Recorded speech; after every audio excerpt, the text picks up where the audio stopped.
Good evening and welcome to Bill Ruple Stadium for tonight's matchup between the Tioga Indians, who come in with a record of 6-1 as they take on the Neville Tigers, also 6-1. We're getting ready for senior night. As you can see, the players lining up on the field here tonight, and as the Tigers we're here in pregame here as we're getting ready for the senior night. Let me spit that out. It's a little hectic up here tonight. Robert's here with me. We're going to go over some pregame thoughts here in a little bit, but Stewart Shelby is going to be pretty much calling out or announcing these seniors from football, cheerleading, band, support staff, bingo bells. It is a lot of people tonight that are being represented down on the field. So it'll be good to see all these seniors. I think there's almost 46 or something that are being represented tonight on the field. As you can see them, the cheerleaders lined up. Then you'll have the football support staff on the front row. You're going to have the cheerleaders on the second row, band on the third row, and the old bingo bells back on the fourth row. So there's a lot of people to hear tonight. Yeah, it's a good crowd here tonight of seniors, and good. This is a good night. These seniors have been here and put in their time, and it's good to recognize them. Not only the football players, but like you said, the support staff and the bingo bells and the cheerleaders and the band. It takes everybody here at Neville and to make it what it is, make a football game what it is, from the pep rally in the morning all the way through to game night. You got support staff working tirelessly all week, prepping for the game. Bingo bells practicing all week, performing 2 dances a week. You have the cheerleaders prepping for pep rally. There's a lot of seniors down there, Robert. I'll tell you. Yeah, this is probably one of the biggest senior classes that I can remember as far as a senior night goes. I think. Hold on 1 second.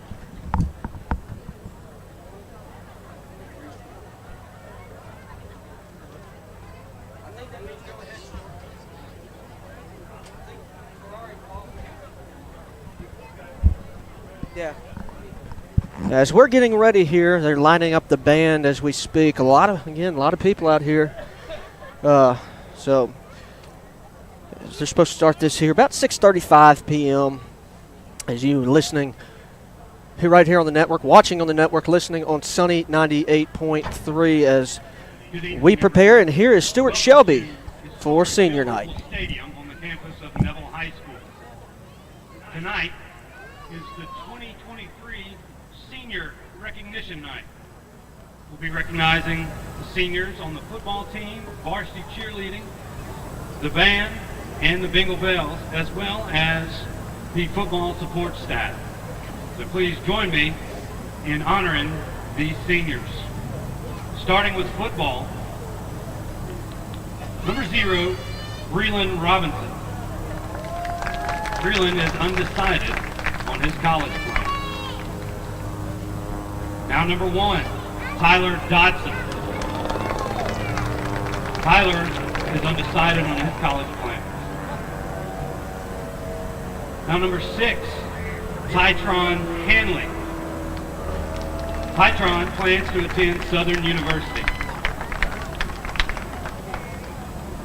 Number 7, Darrell Hubbard.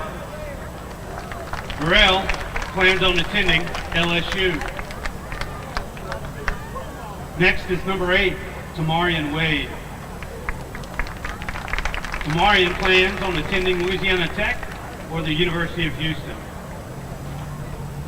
Now number 11, Dakota Newton. Dakota plans on attending Prairie View. Now number 12, Amon Fuller. Amon plans to attend Louisiana Tech. Now number 14, Isaac Jungina. Isaac plans on attending ULM. Next up is number 15, John Michael Sampanero.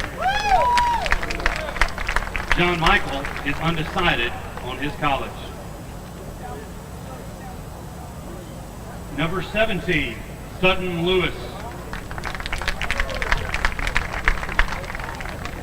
Sutton plans on attending Louisiana Tech. Number 19, Bradley Hanlon. Bradley is attending Colin Community College. Now number 21, Vincent Butcher. Vincent Butcher is undecided on his college. Number 23, Aiden Elliott. Aiden plans on attending Louisiana Tech. Number 24, Jeremiah O'Leary. Jeremiah is undecided on his college. Now number 31, Jayshawn White. Jayshawn also is undecided on his college.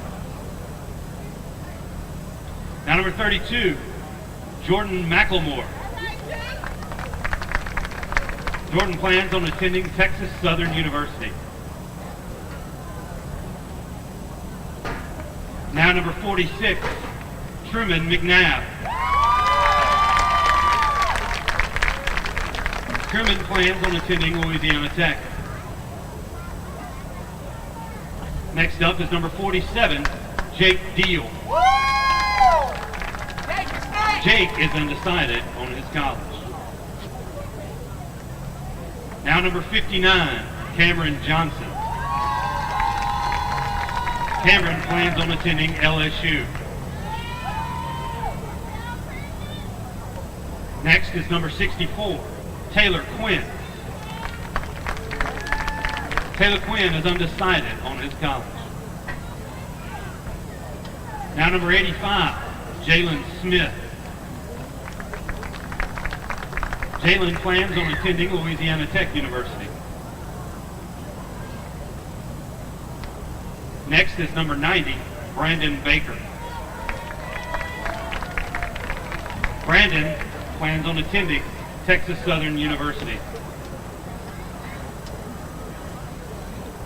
And number 94, Jaden Webb.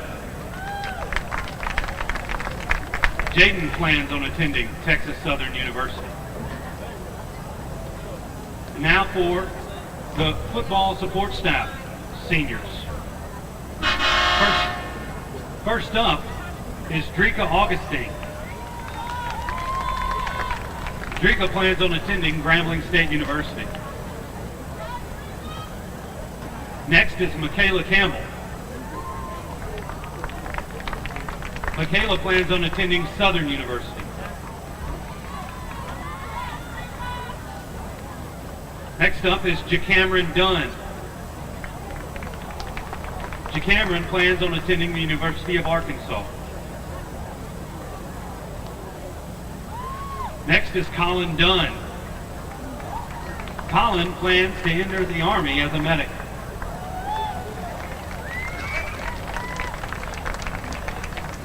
Now Messiah Dunn. Messiah plans on attending ULM.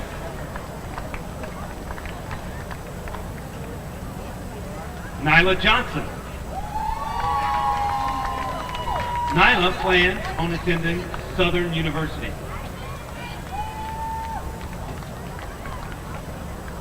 And finally, Tramel Tolliver.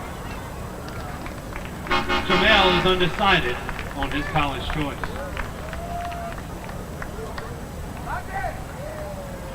Now for the varsity cheerleaders.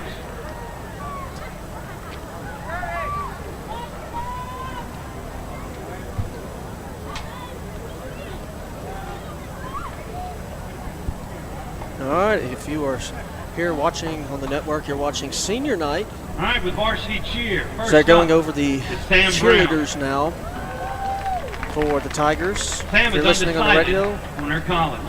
we are doing senior night right here at Bill Ruple Stadium. Next up is Sarah Jones. Sarah plans on attending Louisiana Tech University. Jolie Falk. Jolie plans on attending Louisiana Tech. Now Maddie Lodgen. Maddie is undecided on her college. Next is Annabeth Freeman. Annabeth is undecided on her college.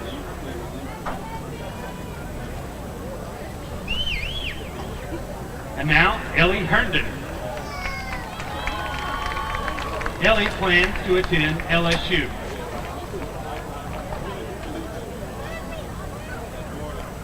Ashley Carey.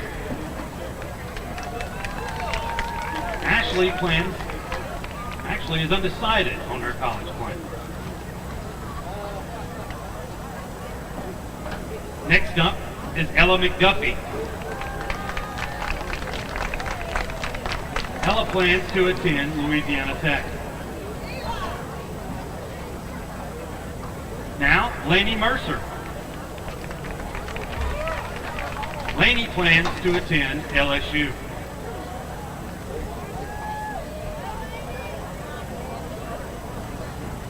Now, Lillian Morstead. Lillian plans to attend LSU. Alex Reynolds. Alex is undecided on her college plan.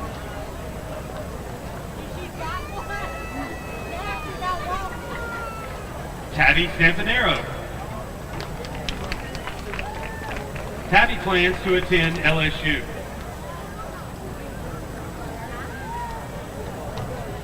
Now Georgia Snellings.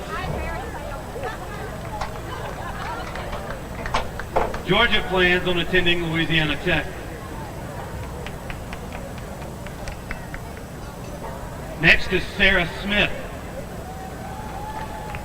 Sarah plans on attending LSU.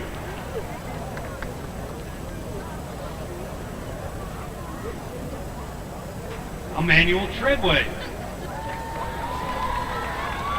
Emmanuel plans to attend Northwestern State University.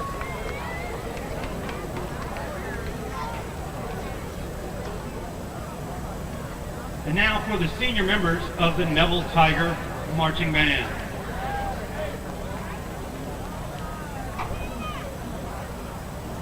We'll start with Demarion Carter. Demarion is undecided on his college.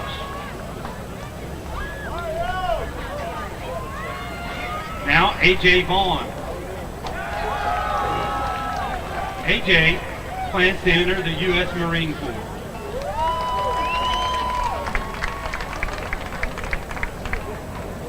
Andrew Clayton.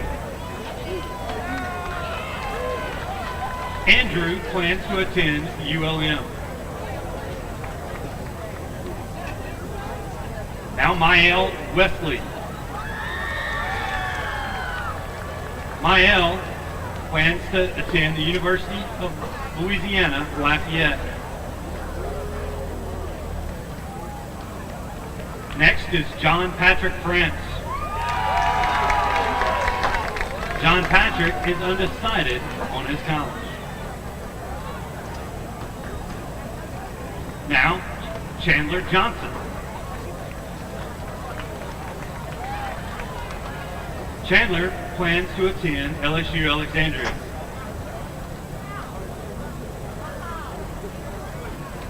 Next up, Madison Way. Madison plans on attending ULM. Now, Braden Winterman. Braden is undecided on his college.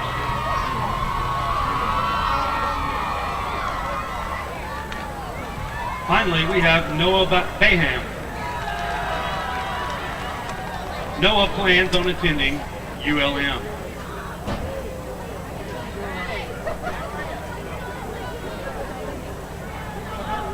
Now for the senior Bingle Bells.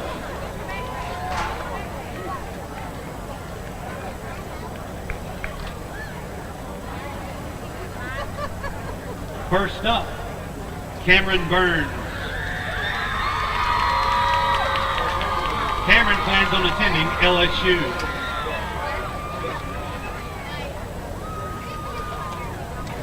Najayla Gooden.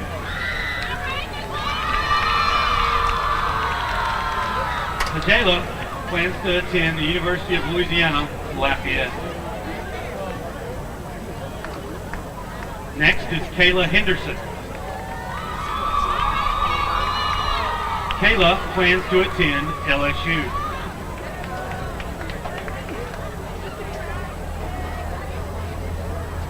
Now Jordan Lewis. Jordan plans to attend LSU. Next up, Madison Marshall. Madison also plans to attend LSU.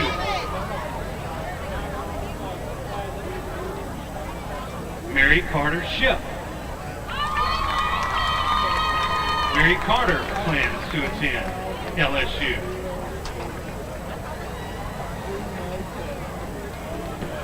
And finally, Samrael Spivey. Samrael plans to attend Louisiana Tech. Congratulations to all of our Tiger seniors. All right, congratulations to those Neville Tiger seniors tonight honored here at senior night. We're about 10 minutes away from kickoff here at Bill Ruple Stadium. We're going to take a quick 2-minute timeout. 2 minute. When we come back, we're going to have Robert's Keys to the Game and much more. You're listening to Neville Tiger football right here on the Neville Tiger Network and Sunny 98.3. Strong teams accomplish great things by working together. The Neville Tigers and Origin Bank know all about the value of teamwork and the positive impact it has within a community. These strong teams have joined forces to support the Salvation Army of Monroe, offering a helping hand to an outstanding organization that serves people in need throughout Northeast Louisiana. Origin Bank and Neville High School have strengthened our community for generations and are proud to continue to enrich the lives of others. Origin Bank, member FDIC.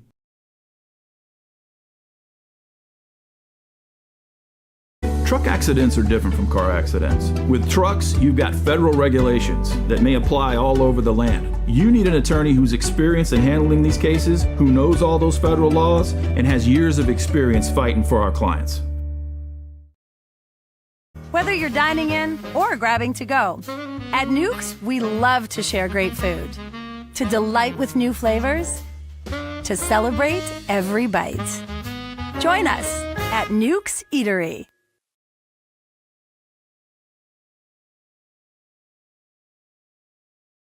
I'm Dr. Scott Shelby with Family Solutions. When you hear the words Family Solutions, you may not know that we're a comprehensive, strength-based counseling and psychiatric clinic. Family Solutions provides psychiatric care, individual and couples therapy, child and adolescent counseling, psychological testing, medication management. We also provide occupational therapy, physical therapy, speech therapy, and ABA therapy in one convenient location. For more information on how we can help your family today, visit FamilySolutionsCounseling.org.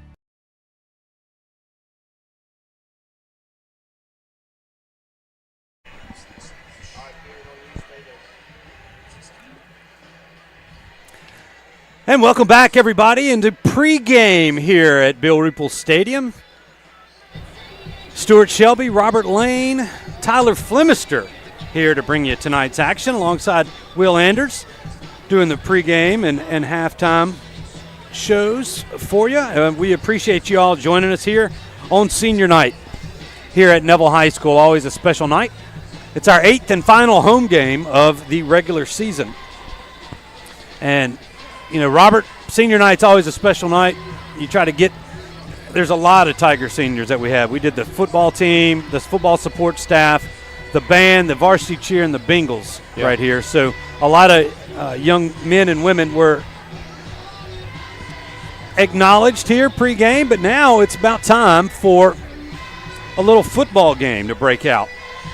And all of the Tiger support squads are on the field as we await the entrance of the Tigers. So Tioga comes in, Robert, with a 6-1 record. All time, if you're wondering, Neville has a 3-0 record against Tioga. They've played them all, have been district matchups. This is the second time we've been in the district with those guys. Or this will be the fourth matchup between the two. We had 1 2-year stint down there, then we went to Shreveport, and we're back in that Alexandria deal. Tioga's a team that's on the rise. They've got some players that that can definitely do some damage. Had an impressive win over Franklin Parish last week. Tight one. Had to come back there at the end of the game and win that one. But it is a interesting little contest. Tioga from, Rapides Parish, they're actually a Division I select playoff contender. And these guys, Coach Cook has been there for a couple of years now and has really gotten this program going. They got a lot of support from their local community, and we're glad that they're able to make this trip up to Bill Ruple Stadium. I was talking with the play-by-play guy for the Tioga crew. His son actually played. He said that he hadn't been here since his son played here. I believe it was 15 the last time Tioga came to Bill Ruple Stadium. And anyway, so beautiful night for football, and we're ready about 5.5 minutes away from kickoff. So as we await the Tigers coming to the field,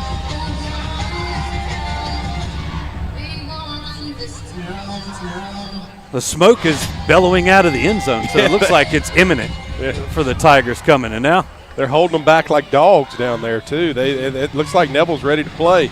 That was the theme all week, was trying to get a team ready to play. That's right. Playoffs are coming, and you want to come out with a playoff attitude and start early. And as the Tigers hit the field tonight here playing Tioga, you want to, like I said, you want to come out with a playoff type attitude and awareness to this game. The last two games have kind of been lopsided. We were able to play a lot of guys, which was a good thing. Last week we were out of school all week, so there was a little weird feel to that game. This is a normal week, senior night. You got this game, then you got Franklin Parish, and then you go into a bye week, and then you got the playoffs. Don't know how that's going to shake out just yet. Maybe could get a first-round bye. I don't know. But you would be looking at 2 weeks off possibly. So you got 2 games before you're in the playoffs, and you want to treat this one like it's a playoff atmosphere. 8 straight home game for the Tigers, and they've got a 9-game slate for the regular season. One more game after this one. It's on the road at Franklin Parish.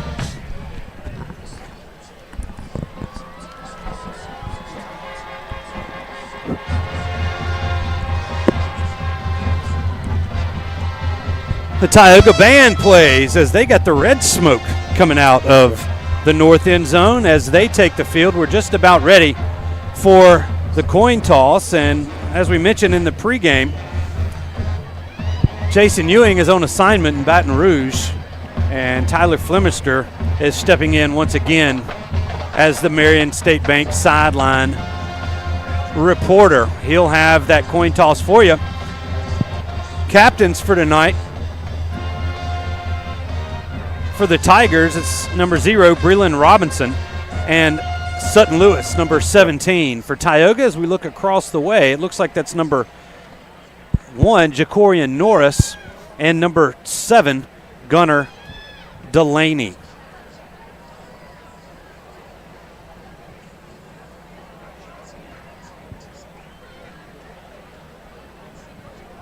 We'll toss it down to midfield for the coin toss. With the visiting Indians of Tioga against our own Neville Tigers. Captains for tonight's game for Tioga, number 1 is Jacorian Norris. Number 7, Gunnar Delaney. So y'all want the ball. For the Tigers, number 0, Breland Robinson. Y'all line up right over here. Y'all line up. All right, Coin toss. Tioga has won the toss, and they have deferred to the second half. The Tigers are going to take the football. Tioga will be kicking from north to south. That's from Forsyth to Hilton Street. Tigers wearing all black tonight. Black pants, black socks, black tops, black hats. Tioga all white with the red and black numerals. So we're just about ready to go, but we will have we're going to take one break here before kickoff. Tiger Band ready to go through the national anthem and the moment of silence. So let's take a 2-minute break. We'll be back on the other side with kickoff for you right here on the Neville Tiger Network and Sunny 98.3. When Neville Nation craves delicious fast food, there's only one place that comes to mind: Sonic Drive-In on North 18th. Whether it's a breakfast toaster on your way to work or school, one of the many lunch combos, a mid-afternoon Route 44 cold drink, a pregame popcorn chicken, or a postgame Sonic Blast, the Sonic on North 18th Street has you covered. So drive through or park and wait for a friendly car hop today to find out why our Sonic is the Sonic on North 18th Street in Monroe. It's definitely Tiger approved. Mama DeLuca's pizzas are custom made, fresh to order right in front of you. We offer 3 different sizes of pizzas, 9, 12, or 14. Mama DeLuca's pizza is prepared to your order. The pizza cooks in less than 3 minutes. We have 16 different toppings to choose from, 8 unique sauces to complete your pizza. In addition to pizzas, we offer to our customers boneless wings with your choice of a dipping sauce. Mama DeLuca's Pizza offers delicious garlic Parmesan breadstick, freshly made to order pasta noodles. We're Mama DeLuca's Pizza in the subway on Lammy Lane, and we hope to see you soon. Do you suffer from frequent back or neck pain? Were you in an accident and can't get rid of those constant aches? Maybe you're someone who deals with chronic migraines and tension headaches. It might be time to see how Martinez Chiropractic can help you. The goal of Martinez Chiropractic is to reduce or eliminate pain in just a few sessions using the latest in chiropractic technology. Don't suffer in pain another day. Call Martinez Chiropractic today at 318-654-4310 or see him in person, 1828 Tower Drive in Monroe. Call David's Mobile Detail and Power Wash for all your detailing and power washing needs and soft washing capabilities too. They detail cars, trucks, ATVs, UTVs, boats, and even planes. They offer commercial and residential hot water power washing on nearly all surfaces including concrete, wood, and stucco. Give them a call, 547-3233, or visit them online at davidsmobiledetail.com or stop by 2501 Washington Street in Monroe. David's Mobile Detail and Wash, proud supporter of Neville Tiger football.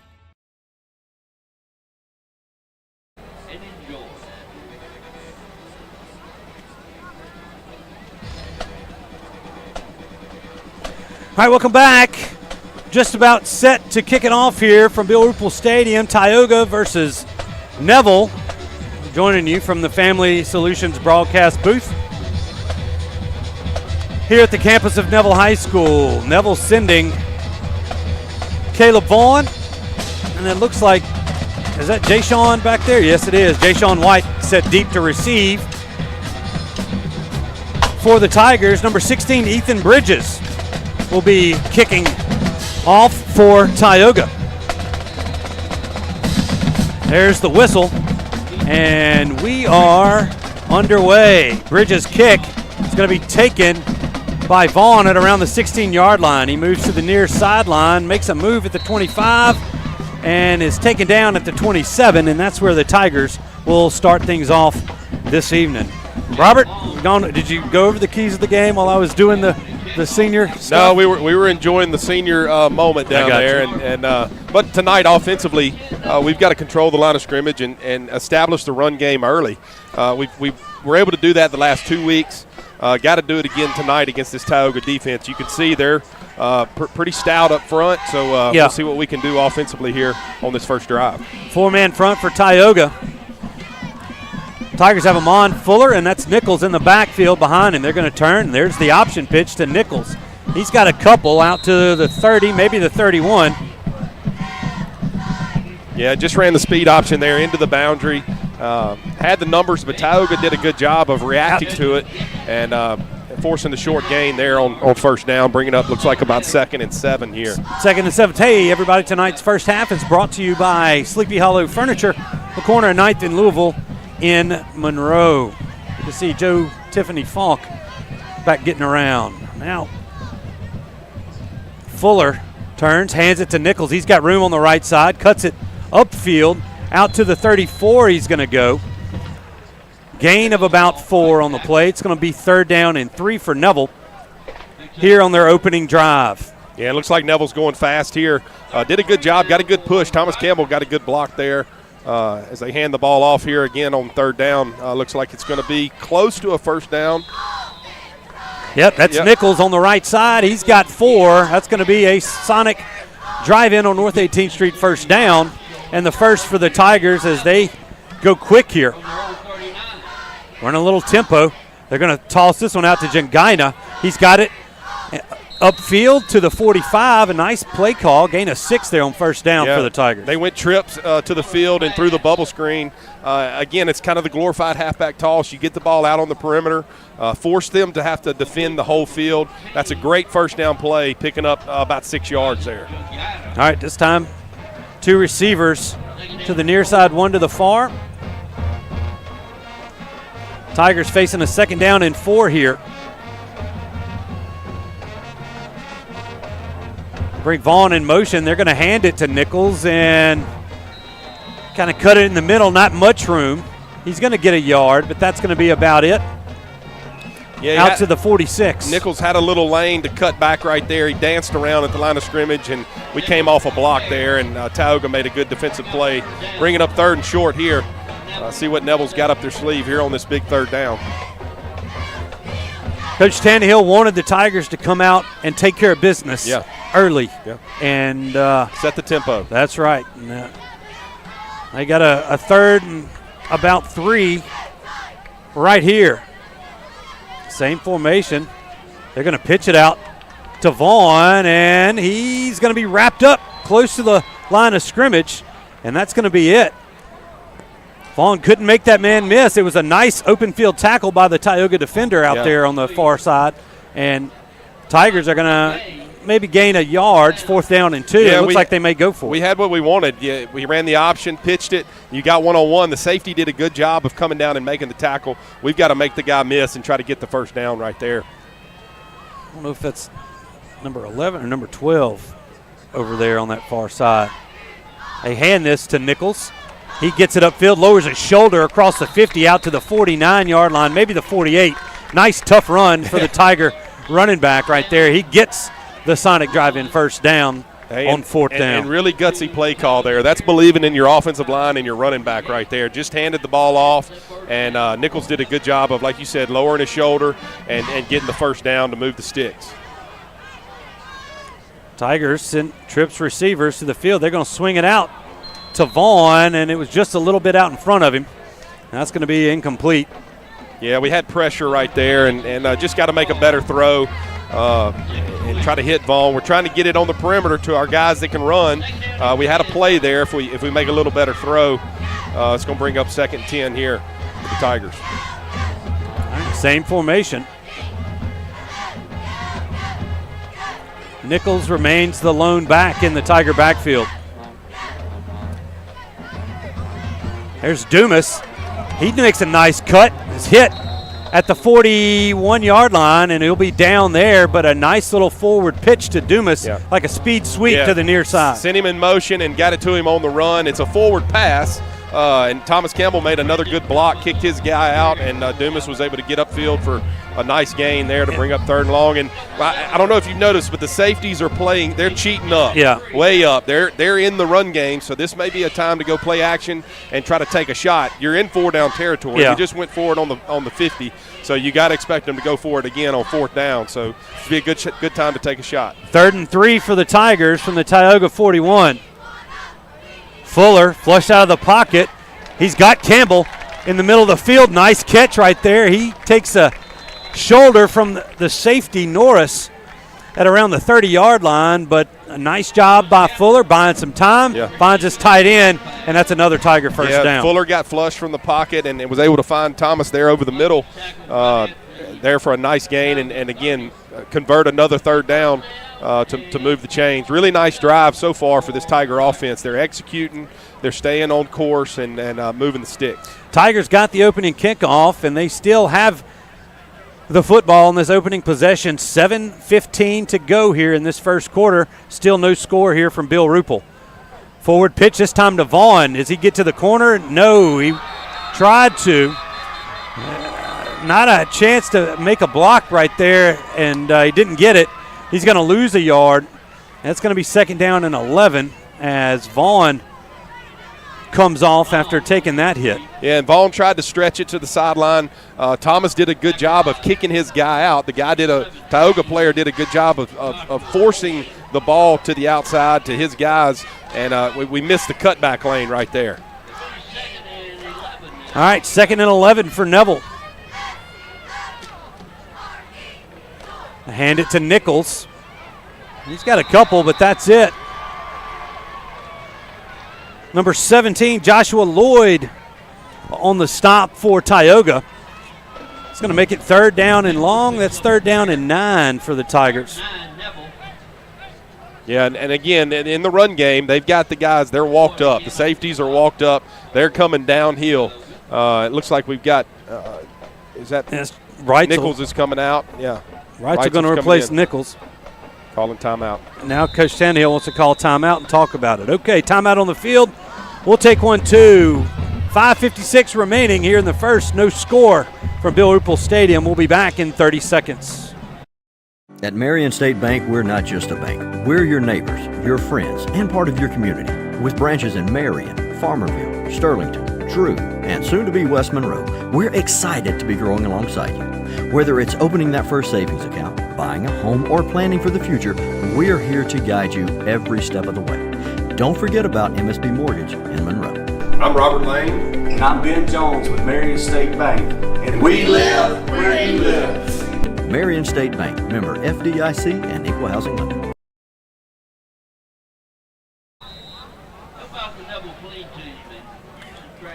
We're back after the timeout here in the Family Solutions broadcast booth. Tigers called a timeout with facing 3rd and 9. The ball on the Tioga 29-yard line. Bring Hanlon closer to the formation. They're looking for the throwback. They've got it. That's Campbell. He's going to be pushed out of bounds at the 22-yard line. He's going to be a couple of yards shy of the yard to gain. They got to get to around the 20-yard line, and that's going to bring up 4th down and 2.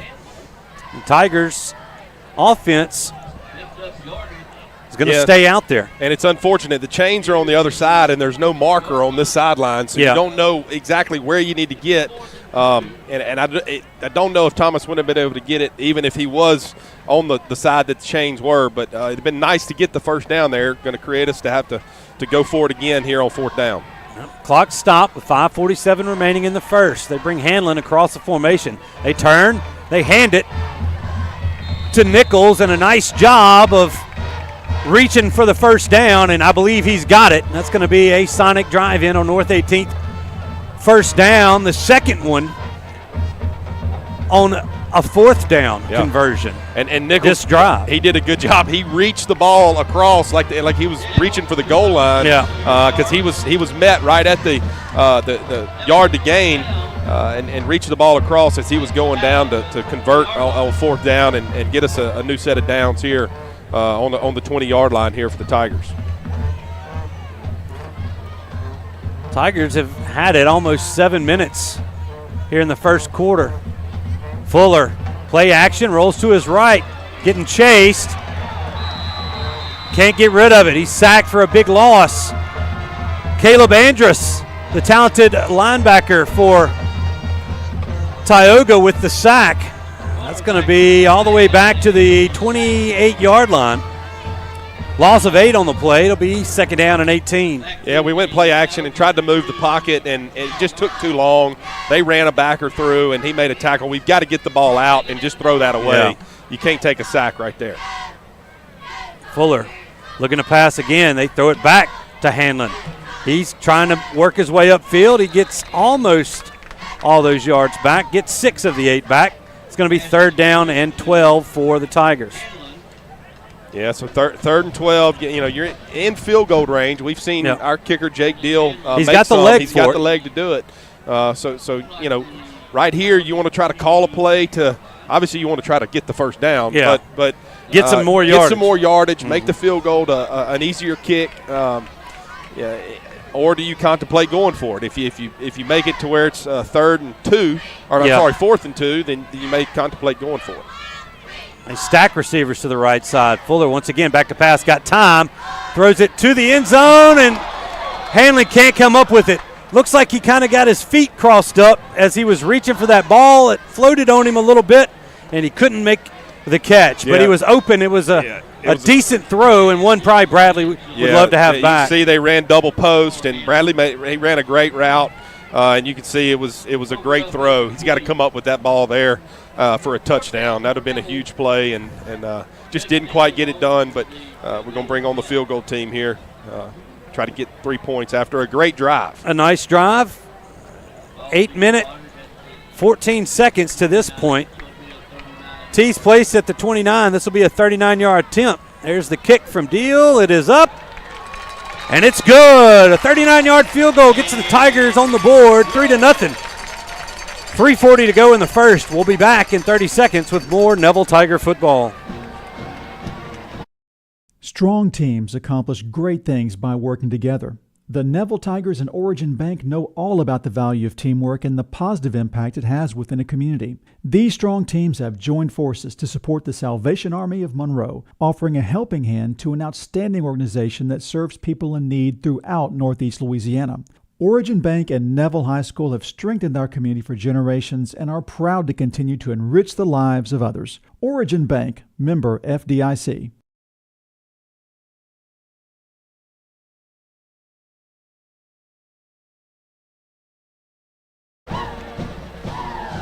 And welcome back as we get ready for kickoff.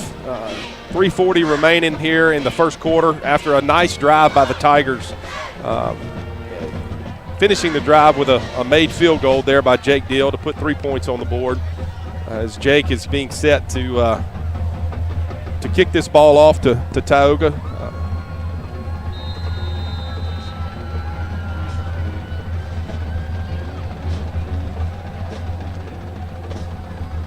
There's the kick.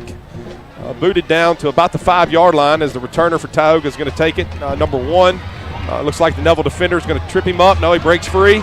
He's coming up the sideline. Good tackle there by the Tigers. Looks like number 24, I believe that's O'Leary, made the tackle there after a host of Tigers tripped him up. So good job by the Tiger kickoff coverage team. Looks like Tioga is going to take over on about the 26-yard line. To start their first drive of the evening. 3:31 left to go in the first quarter. 3-0 Tigers. This Tioga offense is led by, I believe it's number 13. Get his name here. Maximus Cataramas. He's a good player, can throw the ball and run it. As they go hard count and they get us, that's going to give them a free 5 yards, bring up 1st and 5. Yeah, Robert, that's something that we really have been struggling with all year. Yeah, I've said it all year. You got to close your ears off. You got to watch the ball on defense. It doesn't matter what kind of noises are made. You watch the football, and we've jumped off sides a good bit this year. Thanks, Will, for jumping on. Little stat emergency. We can't get through one game without something going down, so we got it back up. Toss out to the far sideline is caught.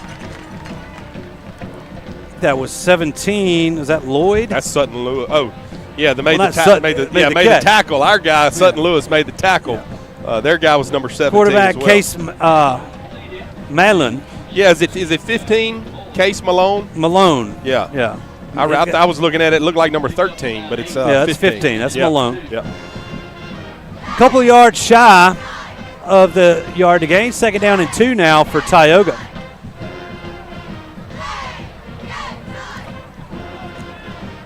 Malone hands this off to his back. That's Kenny Pontier. He's going to be close to a first down. I think he's going to have it. A little extra effort got him that extra yard, and that's going to move the chains for Tioga. And the quarterback did a good job of really riding that fake, and the Neville defenders were there. I don't think they really knew who had the ball right there, and they tripped him up, but he fell forward, getting the first down there.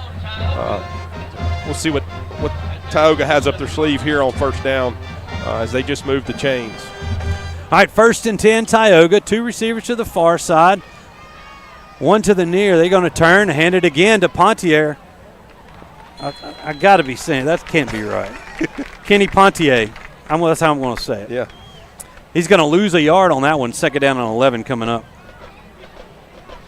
Yeah, good job by the Tiger defense right there, getting penetration. We saw that last week. You know, the Neville defensive line was in the backfield a lot last week, and that's what we want to see them do this week. And right there, that's what happened. We blew that play up as soon as he got the ball. Vincent Butcher and Breland Robinson, your linebackers.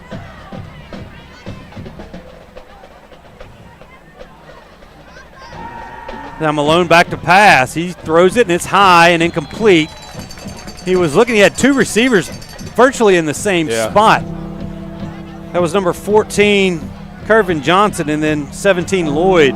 Were both standing near the Tioga sideline, and Malone's pass was a little high, and now it's 3rd down and long for the Indians. Yeah, Neville brought both backers right there, and it looked like it may have forced the throw a little early and a little high. And like you said, the receivers, I don't know if they had a miscommunication, but they were right there next to each other. It looked like 11 and 12-year-old boys or girls playing soccer. That's right. They're all wadded up. Yeah. 3rd and 11. Malone from the shotgun. Tigers showing blitz. Here it comes. Malone gets it away, and he just got rid of it. Sutton Lewis and Breland Robinson were in his face, and he threw it. They had a receiver going a fly route down the side, a go route down the far sideline, and he never looked back for it. He didn't know there was a blitz coming. You got to sight adjust your route right there, and you have a one-on-one, and you try to throw it before the blitz gets to you. If you break a tackle, it's one-on-one, and you're able to go up the sideline. All right, 4th down and 11, and now Tioga looks to punt. I believe that's number 20. That might be the running back, Pontier, punting it away, and he does a nice punt. Fair catch called for and made, but not without incident for Jakeem Reitzel as the ball kind of floated forward. It bounced, but it went through his hands, bounced right in his belly. He falls on it, and the Tigers will take it at their own 27-yard line. That was a really good punt. He hit that one well. It was a big spiral, went up high and a long punt, and we just didn't quite get to it. And fortunately, it hit the ground and bounced right back up to us, and that could have been a big-time play for the Tioga. Yeah, we learned that in the Rustin game. Yeah. All right, 1:03 to go. The Tiger defense forced a Tioga punt on their first offensive possession. This is the Tigers' second. That's Ja'Shawn White with his first carry of the evening. He's going to have close to 10 yards on that first carry. Maybe a little shorter. Nope, they're going to give him the first down. That's another Sonic drive-in on North 18th Street, first down, out to the 37-yard line. It goes, and White remains the running back. White missed last week's game. Yeah. Good to have him back. He's a good little mix-up back there. Yeah. He's fast. He's powerful. He hits the hole hard. We've seen him all year have some big runs for this Tiger offense. Fuller sends Dumas in motion. Once again, hands it to White. He bounces it outside to the right side. He's gone. He beat a tackler at the 50, and nobody's going to catch him. He's in for the score. Touchdown, Tigers. And you just said it. You called your shot. Ja'Shawn White's known for a big play, and he made one right there. 63 yards for a Tiger touchdown. Yeah, really good job. Just ran the zone play, and when you have the zone, the running back, it's his job to read the linebackers, and he bounced it out. As you can see right here, he stuck his foot in the ground and made a guy miss, and he shot out on the backside up there, up the sideline, and he was gone. There was nobody catching him. No. So big run. Good job there by Jay Sean scoring there with 11 seconds to go in the first quarter. Tigers break out of the swinging gate. Jake Deal on. Kick the extra point. Sampanera to hold. That's Sutton Lewis. Snapping. Snaps back. The kick is up, and it is good. 11 seconds to go in the first quarter. Neville 10, Tioga nothing. We'll be back in 30 seconds. Winning is synonymous with Neville High School and Williams Orthodontics. Where the Neville Nation strives to finish strong on the field, court, or diamond, Dr. Kevin Williams and his staff share the same passion to deliver outstanding smiles to all patients in North Louisiana and South Arkansas. If you or anyone in your family are needing an orthodontic consultation, call the friendly staff at Williams Orthodontics to schedule an appointment so you too can be on the road to a winning smile. Williams Orthodontics says, "Go Tigers."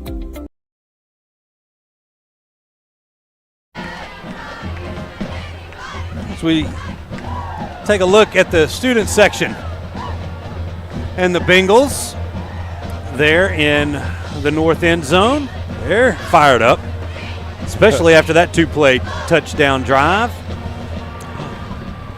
Started at the 27, 73 yards. The Tigers went in two plays, all on the back of Jay Sean White. 63-yard touchdown. Gives the Tigers a 10-0 lead. There's Sergio Iliev set to kick it away for the Tigers. And they try. Oh, great play. The onside kick, and they've got it. Jake Deal kicked it. And that was Deal that came in. My bad. He grabbed it with one hand as soon as it went past the 10-yard line. Past the 50. I'm sorry, the 10 yards. You can see it here on the replay. He scoops it up with his left hand right there. So, it wasn't. He might have been behind the 50, but the ball was not. The ball was past it. Perfect onside kick catches Tioga by surprise. I'm looking down here, and then I'm like, wait a second. There we go. So that was Deal on the onside kick, and the Tigers retained possession. Coach Cook doesn't like it. He's saying he's probably challenging that, but on the replay, it was a great play by Deal. It was a great play by Deal. And great kick, too. There's old Jake. He's sneaky like that. Okay. Tiger offense back out there from the Tioga 47-yard line. They bring Vaughn in motion this time. Taking a shot. He's got Hanlon.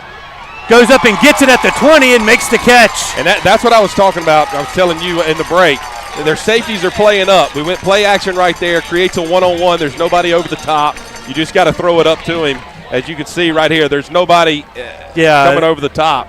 That was one, he puts him in stride. That's 6. It's a touchdown. But still a nice job by Hanlon to come back for that football, and that's going to be the last play of the first quarter. So the Tigers are driving as we end the first. 10-0 is the score. Neville on top. We'll be back in 30 seconds with more Neville Tiger football.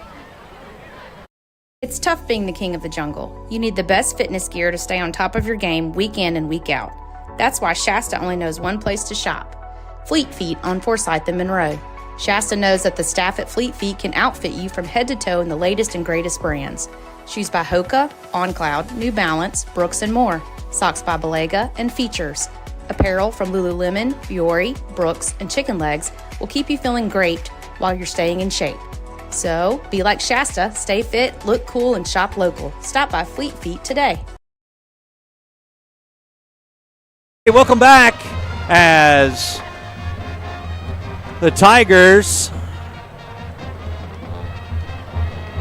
got themselves an onside kick and then driven it down into Tioga territory here, down to the 20. They've got a 1st and 10, and we go into the field. There's Ann and Van Pardue. They're in town for Miss Ann's reunion, but they're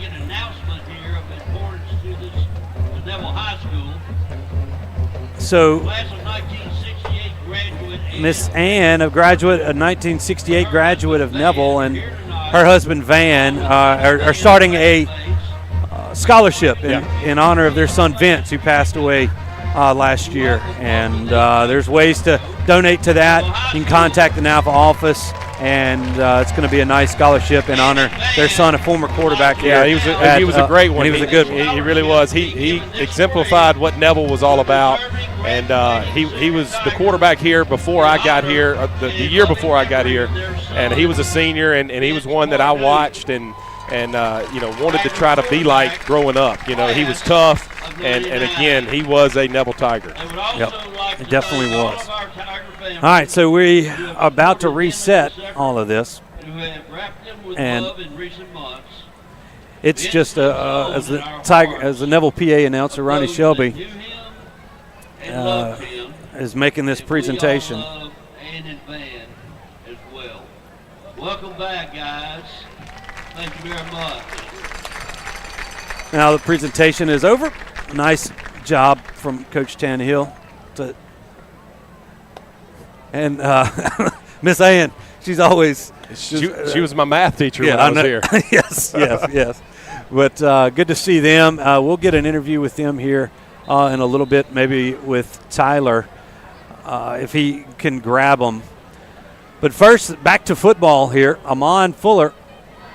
That's Nichols in the backfield. He's going to pitch it out to Nichols. He gets a nice block that springs him. He makes a cut at the 15 and a nice tackle there by Jacorian Norris. And Jacorian Norris is a very talented athlete in the back end for Tioga. Yeah, I believe he's playing both ways. We'll see him at receiver and I believe at safety. And at safety.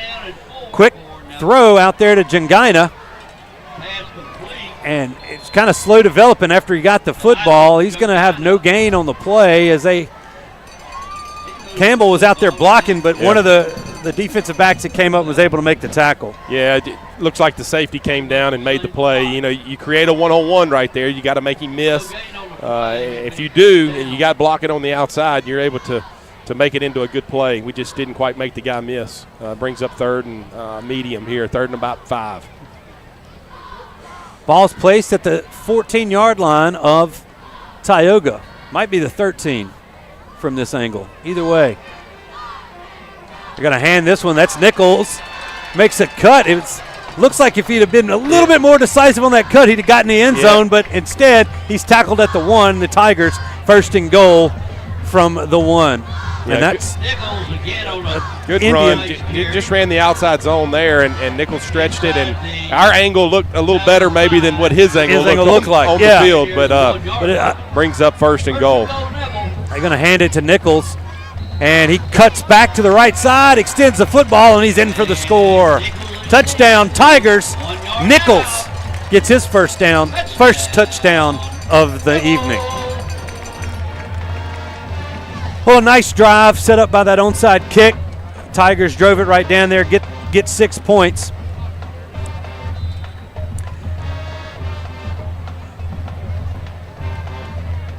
As they set up for the extra point, and after this extra point, we're going to toss it down to Tyler Flemister for our Marion State Bank sideline report. I think he might have Ann and Van Pardew down there to get a few words from them. There's the snap, the kick by Deal is good, and it's 17-0 Tigers. So we'll keep it right here, and let's go to Tyler, who's got Ann and Van Pardew. Mr. Van and Miss Ann Pardew, we first of all want to say thank you all for coming here tonight. We definitely appreciate you guys coming in for this class reunion, right? Yes, our whip class of 68. That's awesome. Well, as Robert just said earlier, you taught both Robert and I math here, so we definitely appreciate everything. But the real reason why y'all are here tonight, let's talk about Vince and the scholarship that you guys have put in place. Well, we did this. We wanted to take something that was something sad, and we turned it into, we hoped it's something good. And so we wanted to honor some student at Neville. Vince was always for all the kids, and so we just want to honor somebody that's deserving, that shows courage and leadership and tenacity and all the traits he had. Absolutely, it's definitely an awesome legacy and an awesome way to remember Vince. He and my brother graduated together, so I was around Vince a lot growing up. So we just appreciate you guys doing this, and I think there's going to be a very great future for this scholarship. Well, thank you very much. Vince had some of his most gratifying experiences here, and so we thought this would be a great way to honor him and his legacy. Yes, sir. Well, we definitely appreciate you guys coming out tonight. Thank you. Thanks, Ann and Van. Good job, Tyler. There's the kick. This time that's Deal. It's taken in by Norris at about the 6. Shakes off a tackler at the 12, but then he's matched up by a host of Tigers at around the 23-yard line. So nice coverage by the Tiger coverage team. And Deal with both of the kickoffs here this evening. Yeah, one great onside one, and he kicked that one, nice and high and deep, and allowed our kickoff coverage team to get down there and stop them. What are we on about? They're going to start their drive on about the 23? Yeah. 10-17 to go here in the second quarter. Neville leads Tioga 17-0. This is Tioga's second offensive possession. The Tigers stole a possession there with that onside kick before that last touchdown drive.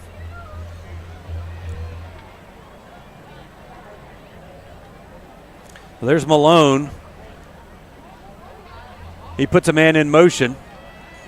Fumbles the snap, and the Tigers are there. That's Watley that was there to cover up the running back, Pontier, as he's going to lose 3 back to actually more than that, lose about 8 back to the 15. It's second down and 18 coming up. That was a low and hard snap, and that makes it very difficult on the quarterback. And the ball hit around his shins, and it just caromed off of his hands and bounced between his legs. Running back picked it up, and Watley was right there to make the tackle there for a big loss there, bringing up second long.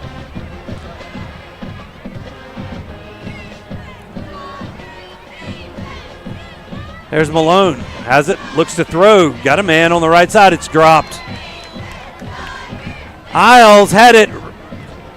Turned his head a little too quickly and couldn't come up with a catch. Yeah, we're playing soft coverage out there. Obviously, it's second and forever, and they were just trying to throw the hitch, and he just dropped it. Neville defender was going to be there to obviously hopefully make the tackle for a short gain, but unfortunate drop there by the Tioga receiver.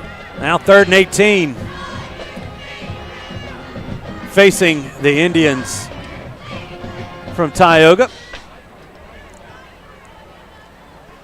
They split 4 wide, 2 to each side here. They're moving from our right to left. Malone looking to throw, and he's not going to be able to do it. Big sack in there. Jaden Webb in the backfield again. And that'll back it up inside the 10 to the 9, and now it's 4th and forever. Yeah, and that's what we've seen. This Neville defensive line has gotten better and better each week at putting pressure on the quarterback and even in the run game. You know, Jaden Webb is an athlete. You just saw him right there. He's hard to block, especially when you hold the ball that long. So good job there by the Tiger defense, creating another 4th down. And this is going to be a tough punt. They're going to be backed up in their own end zone. This is one you may want to try to go after. Try to block and either create a touchdown or a safety. That's 28. That's not Pontier. That's 28. Wayne Richardson looking to punt. He's going to get it away. This one is spiraling towards the sideline, and not as good of a punt as he had this first one. It's going to be downed at around the 24-yard line. I heard an ooh. Are you just talking about the punt? Yeah, the punt. When he first hit it, it was another spiral. It looked like, but it didn't turn over. No, it didn't. And it hit. And it almost came back, and it came backwards. Bad bounce, yeah, for Tioga. A great bounce for the Tigers as they're going to start their drive on about the 24-yard line. 8:29 to go here in the second quarter. Tigers, great field position after that punt. It's a net 15. Net 15-yard punt. Yep.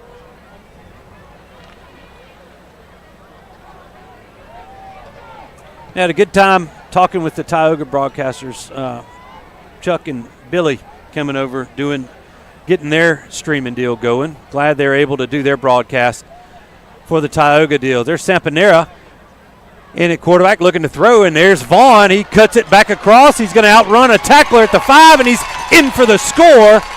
Sampanero hits Vaughn for a 24-yard touchdown, and that's really a nice little stretch play there from Sampanera. Yeah, Vaughn just kind of leaked out up the sideline. He got lost. Sampanera did a good job of kind of moving in the pocket, as you can see here, and Vaughn just goes up the sideline, and Sampanera does a great job of getting a nice, easy ball to him, and Vaughn does the rest, takes it into the end zone, makes it 23-0. Special right there. Yeah. I mean, a 4-yard toss, and you get a touchdown out of it. You always love those. Yeah. Here's the swinging gate, and it didn't work. They were trying to throw it back to Campbell. And it looks like we got a penalty and maybe an illegal formation. Ball just shot through Campbell's hands. And that was one of those sideways deals behind the. See what they call here. They're going to call it. They say offsides against the offense. Anyway, they're probably going to just decline it. Yeah. 2-point conversion, no good. It's 23-0 Tigers with 8:18 to go here in the second quarter. We'll take a 30-second break and be back on the other side. Strong teams accomplish great things by working together. The Neville Tigers and Origin Bank know all about the value of teamwork and the positive impact it has within a community. These strong teams have joined forces to support the Salvation Army of Monroe, offering a helping hand to an outstanding organization that serves people in need throughout Northeast Louisiana. Origin Bank and Neville High School have strengthened our community for generations and are proud to continue to enrich the lives of others. Origin Bank, member FDIC.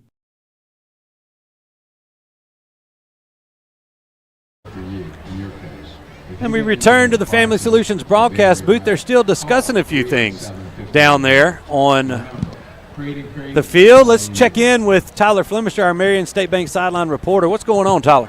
Yeah, you saw the play, obviously the touchdown, and then came back and went for a 2-point conversion. You know, I don't know. Me personally, I did not see an illegal formation at all. Obviously, the pitch was a little janky. Campbell could not handle it, but I did not see and I think Coach Gregory and Coach Tannehill are giving the refs all they want about that call. So, well, it looks like they're going to do it over. Yeah, so hopefully we can. We won the battle. We can kick a field goal and get out of here. Well, that is. Well, I think what they're arguing is that if it's that, it's a legal procedure, so they can't decline it. Right. So they back it up 5 yards. That's right, and you retry the PAT. And you retry the point right there. So now this is a 25-yard point after. That kick is up, and it is good. So it's 24-0 Tigers with 8:18 to go. We'll take another 30-second break. We'll be back with more Neville Tiger football right after this. Truck accidents are different from car accidents. With trucks, you've got federal regulations that may apply all over the land. You need an attorney who's experienced in handling these cases, who knows all those federal laws, and has years of experience fighting for our clients. Whether you're dining in or grabbing to go, at Nukes, we love to share great food, to delight with new flavors, to celebrate every bite. Join us at Nukes Eatery. Hey, welcome back, everybody. 24-0 Tigers, 8:18 to go, and as we check back in once again with Tyler Flemister, our Marion State Bank sideline reporter, he was right there for that little pass to Vaughn, and Vaughn showed a little speed there getting in the end zone. No, definitely, and it was good to see Sampanero kind of get pushed out of the pocket a little bit and show some poise and hit Vaughn on the run, and Vaughn made an excellent athletic play to get 6 on the board. Thanks, Tyler. All right, here's Sergio Iliev. I've been saying it was him the last 2 kickoffs. He puts a leg into this, and it's going to be taken by Norris at around the goal line. He's got room. He's out in the open field. He's trying to break a tackle, making a weave. He's at the 40. He's at the 30. Iliev giving chase, and they're not going to get him. No flags. A 100-yard kickoff return for a touchdown for Jacorian Norris. Gets Tyoga on the board. Yeah, if you got to cover enough of them, which we have this year, you're going to have that happen. We had it last year. Omarion Miller played at North Caddo, returned one on us. It's now at Colorado, and this kid right here, he looks the part. You can see he just heck of an athlete. Yeah, he ran right through the Tiger return team right there, and just outran everybody. So good play by him. And looks like we've got a Tiger down, number 23. Yeah, that's Aiden Elliott kind of shaking up on that play. Sounds like a Braves home run. Yeah. They're playing. So Aiden still down there. So we'll kind of keep it here. Hopefully, Aiden's going to be okay.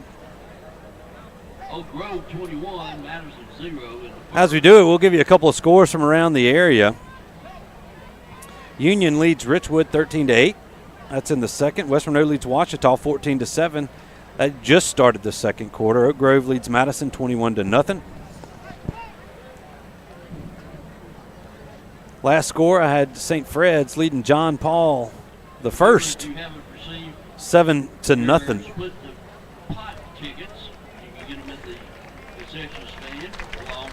And Aiden's up, walking off on his own power. That's good to see for that young senior. Or not young senior, but that young man. All right, this is number 16, Ethan Bridges, set to kick the point after for Tioga.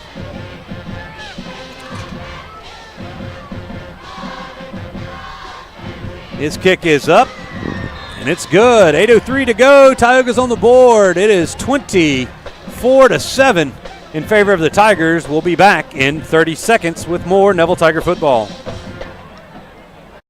When Neville Nation craves delicious fast food, there's only one place that comes to mind: Sonic Drive-In on North 18th. Whether it's a breakfast toaster on your way to work or school, one of the many lunch combos, a mid-afternoon Route 44 cold drink, a pregame popcorn chicken, or a postgame Sonic Blast, the Sonic on North 18th Street has you covered. So drive through or park and wait for a friendly car hop today to find out why our Sonic is the Sonic on North 18th Street in Monroe. It's definitely Tiger approved. Well, after that 100-yard kickoff return for a touchdown from Jacoria Norris, Tioga put 7 points on the board. They trail 24-7, and the Tigers looks like they've got their hands team getting ready for a potential onside kick here from Tioga. Yeah, you got to expect Tioga to try to take over a possession, especially after a special team score like that. All right, Bridges will be handling the kickoff duties for the Indians.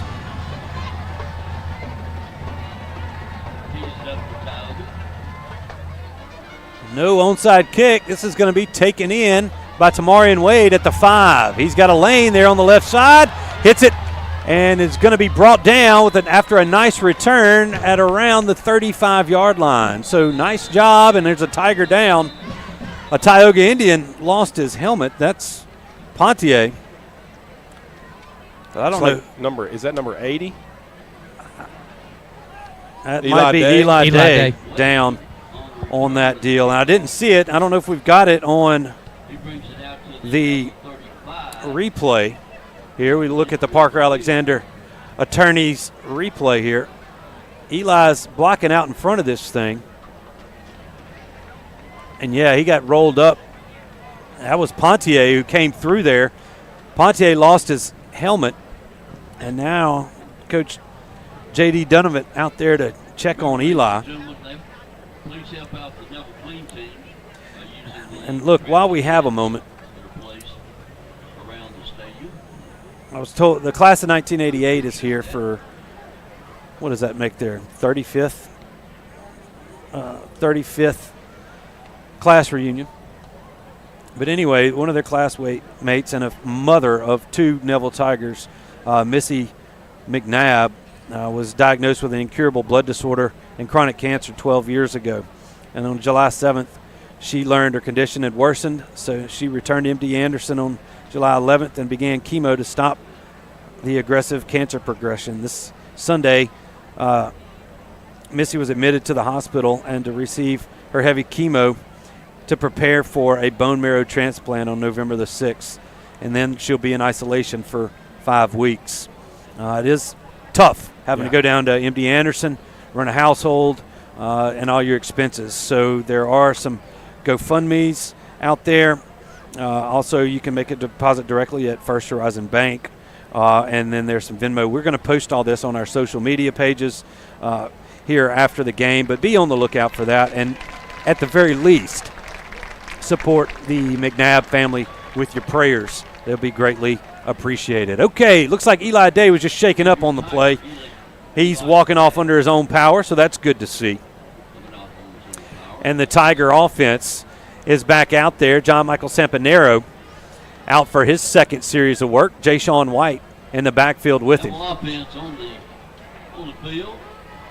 Tigers will stack two receivers in a tight formation here on the far side of the field. Ball's on the far hash at the 35-yard line. Sampanero rolling to his right. He's going to pitch it to Jay Sean. Jay Sean breaks a couple of tackles. He's got nothing but daylight in front of him. He's at the 20, the 10, 5, touchdown, Tigers. As Robert was shaking his head on the pitch, Jay Sean White hit an extra gear and takes it 65 yards for the score. He's got two, one of 63 and now one of 65. Yep. Well, Tioga had it defended. Yeah. I mean, and we've got to be more aggressive taking that ball to the outside shoulder of the defender. Tioga just stretched it out. We made a good pitch, and Jay Sean did the rest. He made three guys miss and turned it into a huge touchdown. Yeah, I don't know if I said broken tackle, but it should have been broken tackle. Yeah. He just kept going. Yeah. All right, here's the extra point from Deal. A one-play scoring drive. That's easy to track. Kick from Deal is blocked. I don't think we got it set down on the tee. Yeah, I think it slipped off the tee. Anyway, the point after is no good. It's 30-7 Tigers. 7:38 remaining here in the first half. We'll be back after this 30-second break. When Neville Nation craves delicious fast food, there's only one place that comes to mind: Sonic Drive-In on North 18th. Whether it's a breakfast toaster on your way to work or school, one of the many lunch combos, a mid-afternoon Route 44 cold drink, a pregame popcorn chicken, or a postgame Sonic Blast, the Sonic on North 18th Street has you covered. So drive through or park and wait for a friendly car hop today to find out why our Sonic is the Sonic on North 18th Street in Monroe. It's definitely Tiger approved.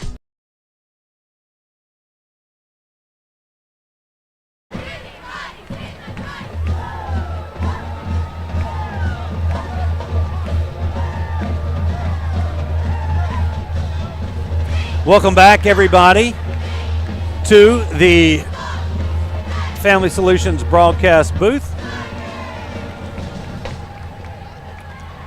65-yard touchdown run by Jay Sean White extends the Tigers' lead to 23. That's Ilya puts a leg into this one, and it is going to be unreturnable. It gets this one into the end zone, and that's going to be a touchback for Tyoga.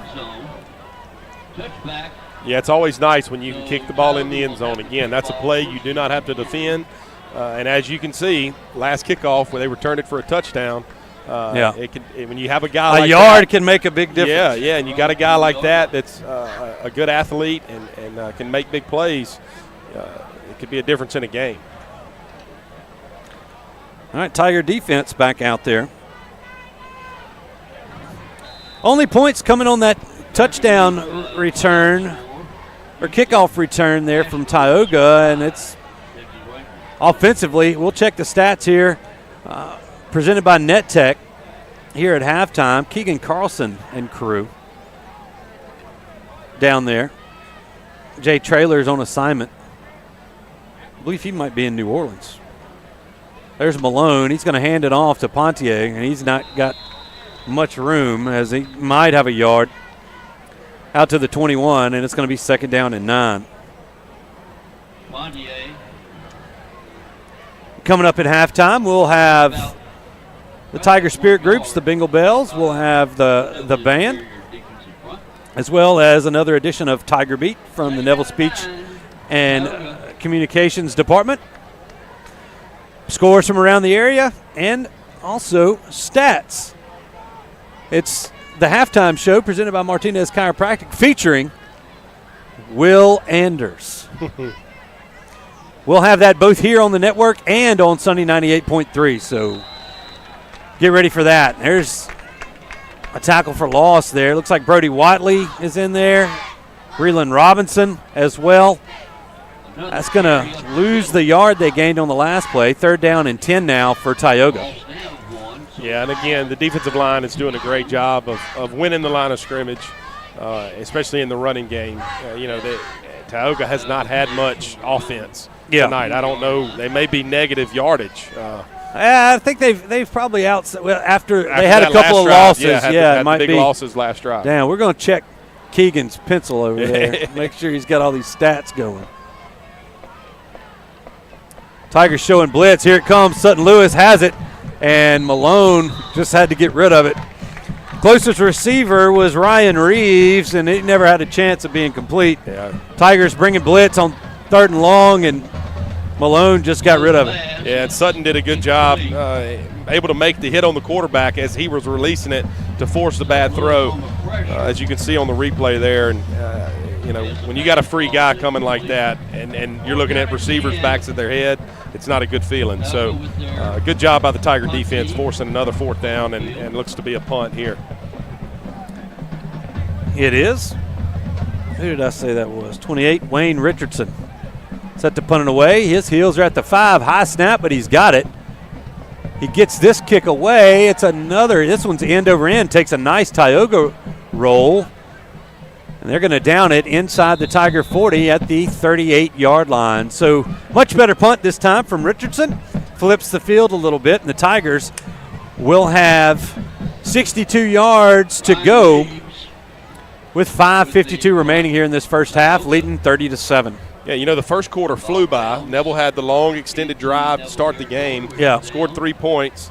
That one flew by. This one, his second quarter, has lagged on. We've had some injuries. Couple injuries. Penalty on the extra point. That took a little while, and then they extended in between quarter interview. So Fuller's back in there. He's going to hand this.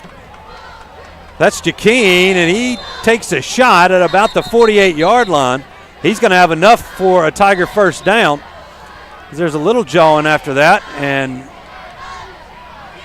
he doesn't quite get the first down. He gets 9. 2nd down and 1 now for Jakeen Reitzel and the Tiger offense. Yeah, and that was number 1 right there, coming up making the hit on Reitzel. That kid's a player for Tioga. Yep. But a good tough run there by Reitzel too. Bring up 2nd short. Fuller looking to pass.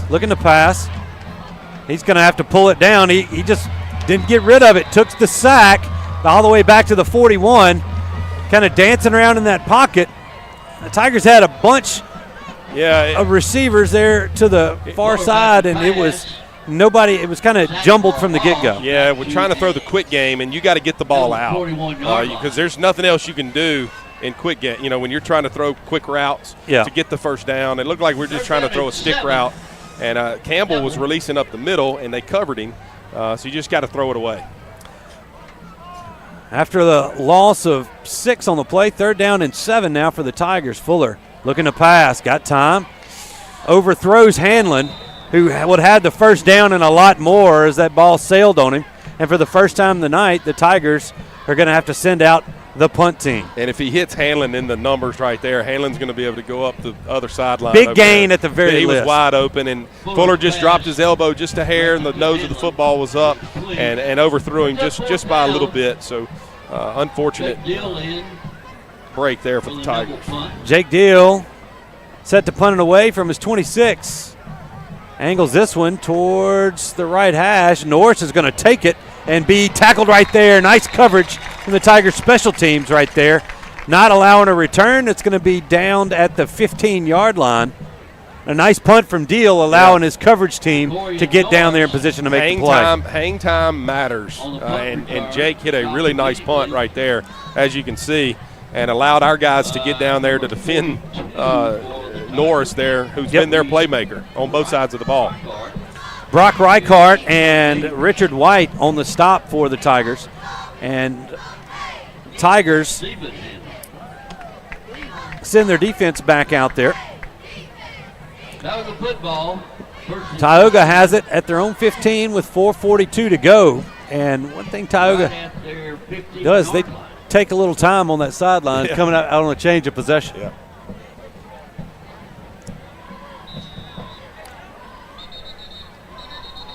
And now a whistle. We've got a timeout. Tioga's going to take a timeout. So we'll take one too. This will be a minute break. We'll be back in 60 seconds. More Neville Tiger football. Mama DeLuca's pizzas are custom made, fresh to order right in front of you. We offer 3 different sizes of pizzas, 9, 12, or 14. Mama DeLuca's pizza is prepared to your order. The pizza cooks in less than 3 minutes. We have 16 different toppings to choose from, 8 unique sauces to complete your pizza. In addition to pizzas, we offer to our customers boneless wings with your choice of a dipping sauce. Mama DeLuca's Pizza offers delicious garlic Parmesan breadstick, freshly made to order pasta noodles. We're Mama DeLuca's Pizza in the subway on Lammy Lane, and we hope to see you soon. Do you suffer from frequent back or neck pain? Were you in an accident and can't get rid of those constant aches? Maybe you're someone who deals with chronic migraines and tension headaches. It might be time to see how Martinez Chiropractic can help you. The goal of Martinez Chiropractic is to reduce or eliminate pain in just a few sessions using the latest in chiropractic technology. Don't suffer in pain another day. Call Martinez Chiropractic today at 318-654-4310 or see him in person, 1828 Tower Drive in Monroe. Welcome back, as didn't quite get the full minute there on the timeout. It was a quick minute, but Tioga runs a play and lost a yard. So they ran kind of a speed sweep to the right side. That was Joshua Lloyd on the carry. I think Brody Whiteley grabbed him and tackled him for a loss. Now 2nd down and 11 upcoming for Tioga. Just about to reach the 4-minute mark here in the first half. Malone looking to pass. Defended well. It was knocked down, and there's a flag coming in from the way back. As Vincent Butcher had nice coverage there on, I believe that was number 20, Ryan Reeves, and he came in from behind and swatted the ball down, and he draws a flag. I don't think anybody can believe it.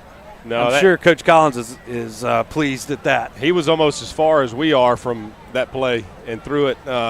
He hit one of the back. I know it was a good throw. Yeah. Good play by the Neville defender right there to break the ball up. And, it's 50-50 whether or not it's pass interference. So, unfortunate for the Tigers. Going to give a first down to Tioga there. Yeah, it goes to the point where if the defender gets his hand on the football coming through his back. But, hey, flag was thrown. Tioga has a first down and a fresh set. Ball's placed at the 28-yard line of Neville. Tigers showing blitz again. Here comes Sutton from the backside. They're going to have to get away from it. Nice job there from Tytron Hanley. Was step for step with the tight end, Reeves, and got his hand up there. Almost had a pick. Yeah, you can see that Tioga was trying to take a shot, create a one-on-one, and quarterback was forced to throw it pretty early. Made a good throw, just good tight coverage there by the Tigers to create a second and long here.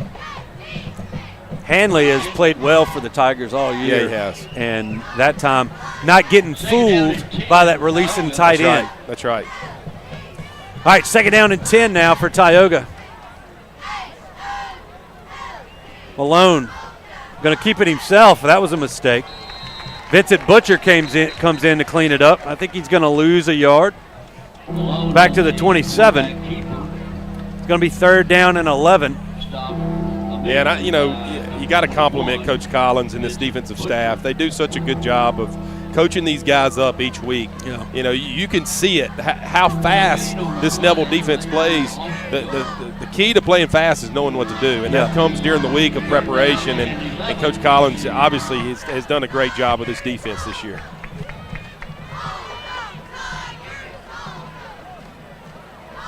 All right, Malone swaps his running back to his left side. Back looking to throw, getting away quick, and it is caught. That's Reeves. He's going to be close to the first down, but I think he's going to be about a half a yard short. Catch was made at the 43-yard line. He's going to be a yard short. It's going to set up 4th down and 1 for Tioga. And with 2:34 and counting here, they're going to keep that offense out on the field to see if they can get a first down, maybe eat some more clock, or keep this drive alive. Well, being behind 30-7 with 2 minutes to go, or 2:20 to go before half, you got to try to extend this drive and end with points if you're Tioga. We'll see what they can do here on 4th down. Malone going to hand it to his running back. He's got the first down. He gets through the first level and out to the 45-yard line. goes Pontier, gives us a little first down signal. That'll move the chains for the Indians. And there's a Tiger down around the 40-yard line. I believe that's number 59, Cam Johnson, one of the seniors honored tonight at Senior Day. Looks like he just got rolled on, and he's slow getting up. Yeah, he's kind of holding his knee or ankle. He's coming off on his own power. Yeah, he looks good. He may have taken a helmet to the knee, or you never know in the trenches. Those big guys take a beating, and good to see him getting up, coming off on his own power. Cameron Johnson. J.D. Donovan and Dr. Casey Sermon out there escorting him off. See, Dr. Sermon's been with the Tigers for a couple of years. They're with the Ortho Clinic here in Monroe. It'll be 1st and 10 Tioga from their 45-yard line. 1:55 to go. Should restart the clock.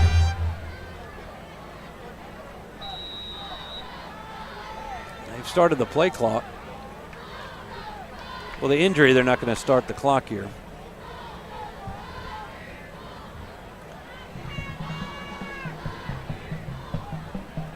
Tioga comes out with 4 wides again. Tigers stepping up to the far side. Malone looking to pass, and Jaden Webb's got him again. He had to get rid of that one quick, and Jaden Webb came off his block. A little inside move, and going to sack Malone back at the 39-yard line. Loss of 6 on the play. Yeah, good coverage there by the Tiger defensive backs, kind of create that sack. The quarterback hitched, and the play wasn't there, and Webb was able to make the sack there for a big loss. Great second long. Looks like we got a timeout by the Tigers. Tigers taking their second timeout. So we'll keep it here with 1:28 because I'm expecting one more timeout coming here, if depending on the next play, and we'll bring in our Marion State Bank sideline reporter, Tyler Flemister. Tyler, got a good game there. The Tiger defense playing well, and offense doing the same. Yeah, you talked about earlier. You talked about the first quarter. I think it was over to about 13 minutes. And the second quarter, I think we're going on 33 minutes now. Yeah. So, but yeah, offensively, we came out with that first drive. We ate up about 7.5 minutes, and we got 3 on the board there.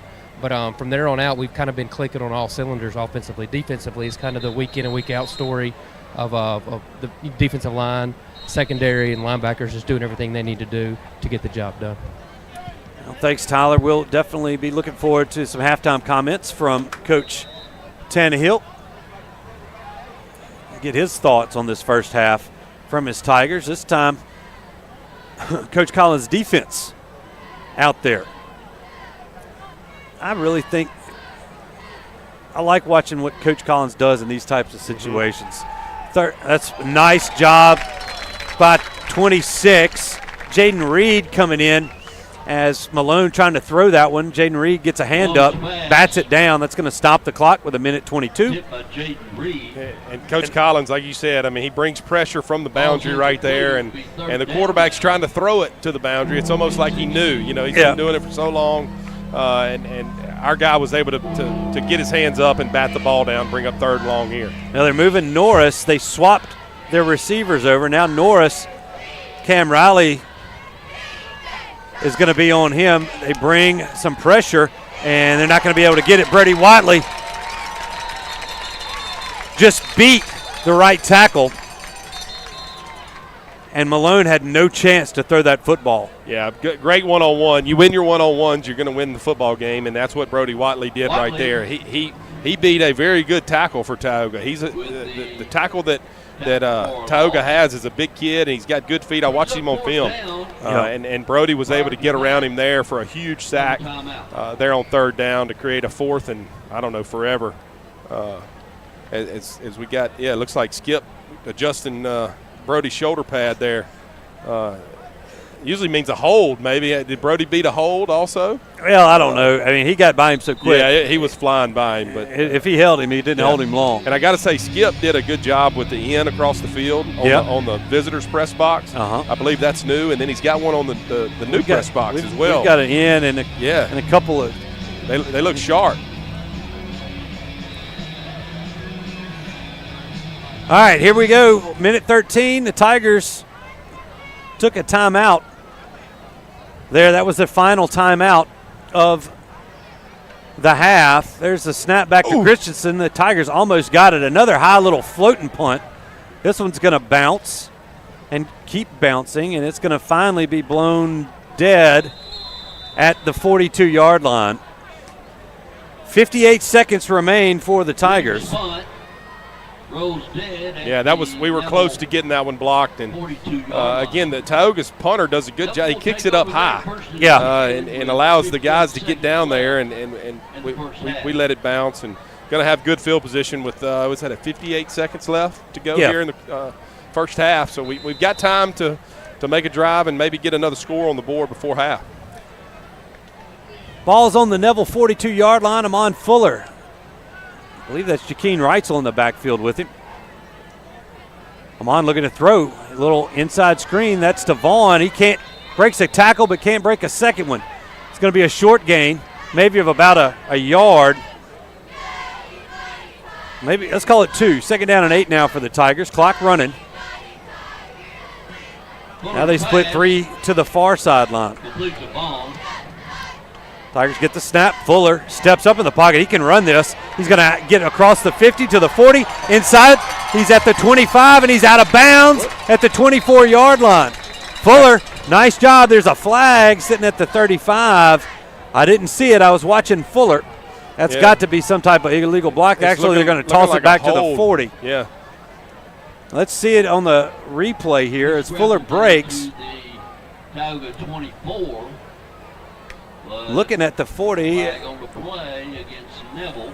They're going to call maybe a block in the back, maybe? Or a hold. It actually happened about the 36-yard line, but they're going to mark this all the way back to the 50. So they're going to get this right here at the end, and that's not a hold. Yeah. Well, it was called. Yeah. Back to so a net gain on the play out to the 50. Clock is stopped with 23 seconds to go. It's second down and 2 because it's a spot foul. Brings it back. So second down and 2 now for the Tigers. Now they stack receivers to the far sideline. Fuller looking deep. He's looking for Watley, and it's going to be incomplete. That's handling. I did it again. I did it again. He was broken up by number 5, Caleb Andrews. Or actually number 6, that might be Karlinski Lloyd. Yeah, we tried to run the 13 seconds to go. the double post again that we dropped in the end zone earlier, and that time the safeties did a good job. Obviously, they're defending the field, and they got depth, and they were there waiting on it. So, 13 seconds to go here. We'll see what we can muster up. All right, third down and 2. Tigers, no timeouts. They bring a blitz. Does Tioga? He throws it across the middle. There's Hanlon. Can he make a move at the – he pitches it back. I love it. Thomas Campbell at the 20, the 10, and he's out of bounds, but there's no time left on the clock. Nice heads-up play by Hanlon. Thomas Campbell gets in on the action, and a crazy play to end the first half, but it was a fun one. Yeah, that was awesome. I wish we could have put it in. It just worked out. Great heads-up play, like you said, for Hanlon. Did you see on the replay? And Thomas just was so close to outrunning the guy and scoring. But a great first half there by the Tigers. First half ends 30-7 the score for the Tigers. Tyler Flemister has got Coach Tannehill down on the sidelines. Let's go to him. Coach Tannehill, great first half, both offensively and defensively. What do you see some takeaways from that half? Well, we just had a couple negative plays on offense. We got to get rid of the ball, and defensively they're playing great. We just had that one slip up on kickoff return, but man, I like our energy. I like the way we're playing offensively tonight, especially, and just try to put up a few more points here in the second half. That's great. Great guys are playing great for senior night. So best of luck in the second half. Thank you. Thanks, Tyler. And as we move into the Martinez Chiropractic halftime show, we got a lot of stuff coming up for you here at halftime. It's going to start off with the Bengals, and we'll have some scores and updates from around the area, as well as the stats presented by our good friends at NetTech Managed IT Services. But Robert, let's talk about this just a little bit as the Bengals set up. We mentioned in pregame, Coach Tannehill was trying to come out and get his offense moving, and I think his team responded. Yeah, no doubt about it. You want to play with playoff intensity, and that's what we saw from the first drive offensively. Great job of executing. We only got 3 points installed, but then we've executed really good on offense, and defense, we're doing what we've done all year. Great job of creating third balls off the field, creating punts, and good field position. So overall, great job. We had one slip up in the kickoff return team. Touchdown, create 7 points. Other than that, it's been a pretty good first half. It definitely has. Tioga goes to the locker room trailing Neville 30-7. So for now, we're going to turn it over to the PA here at Neville. You can hear that drum beat. The Bengal Bells are about to perform, so we're going to turn it over to them. And halftime gets started here at Bill Ruple Field. If you're joining us, we'll be back with some more stats and stuff here coming up in just a second. One is Grace Fisher. Tonight, these 3 teams will be performing a high-energy palm mix. Good luck.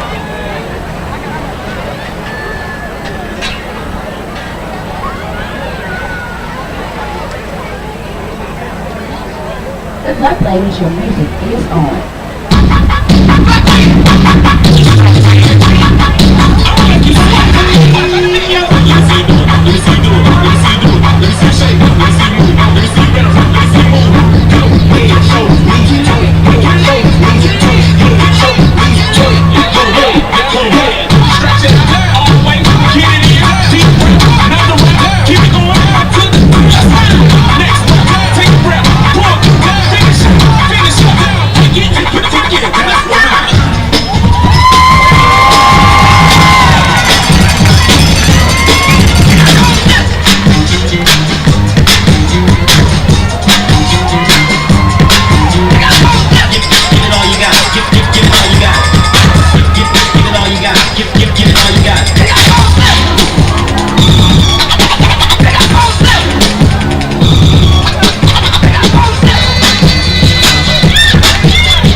And choreographer Jessica Smith. The Tiger Line team is under the direction of sponsor Kenny Picey and Coach Kennedy Austin Woods. Let's give them one more hand, folks.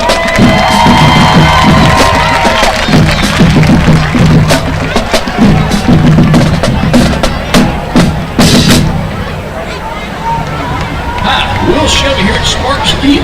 We know the thrill of the game extends beyond the field, so score big savings on a wide selection of new Kias, like the Telluride, Sportage, K5, and more. Don't wait for the final whistle. Head over to Sparks Kia today and take advantage of our game-changing prices. Visit us at 1100 Auto Mall Drive or shop SparksKia.com today. Sparks Kia. We're getting ready here for the Neville Tiger Marching Band to set up here for halftime. Here at Bill Ruple Stadium, it's a 30-7 halftime lead for the Tigers here at Bill Ruple Stadium. So I'm trying to get some stats together, but let's go over some scores from around the area. Ruston leads West Ouachita 41-6. West Monroe leads Ouachita Parish 21-7. Dutchtown over St. Amos 7-0. Acadiana over Southside 14-6. Edna Carr leads Holy Cross 27-14. Brother Martin leads Rummel 14-9. North DeSoto leads Huntington 40-12. Karen Crow and Sam Houston in the battle. It's 22-20. In Division II, Wassman leads Bastrop 25-0. No score on the Grant Peabody game. Can't find the Assumption Lutcher game right now. Opelousas takes on Cecilia. Opelousas leads Cecilia 14-0. Minden and Evangel Christian going after it. Evangel leads Minden 49-0. Turlings Catholic taking on St. Thomas More. St. Thomas More does have the lead in that game. Or excuse me, Turlings Catholic leads St. Thomas More 27-14. Lafayette Christian. Lafayette Christian leads Westgate 21-3. And then Archbishop Shaw is taking on Patterson tonight. No score in that game. So when we come back, we're going to give you the Division III and Division IV scores. But here is the Neville Tiger Marching Band. Guard soloists are Kirsten Winterman, Mario Sims, and Destiny Brown. Drum major Braden Winterman. Is the Tiger Band ready?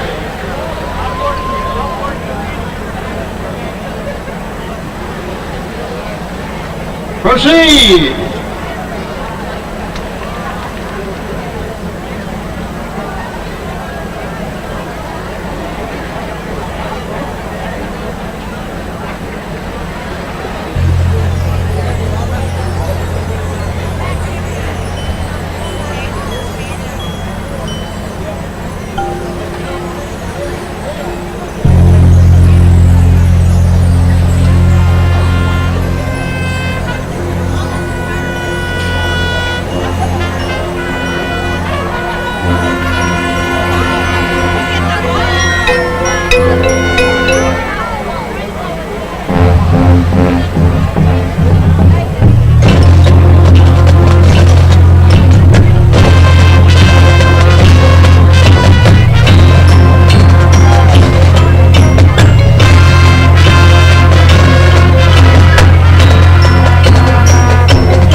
And an outstanding performance there by the Neville Tiger Marching Band and the Tiger Twirlers. We're still here in the Martinez Chiropractic halftime show. Let's swing it over to this week's edition of Tiger Beat, and then we will take a 2-minute break. But here is this week's edition of Tiger Beat.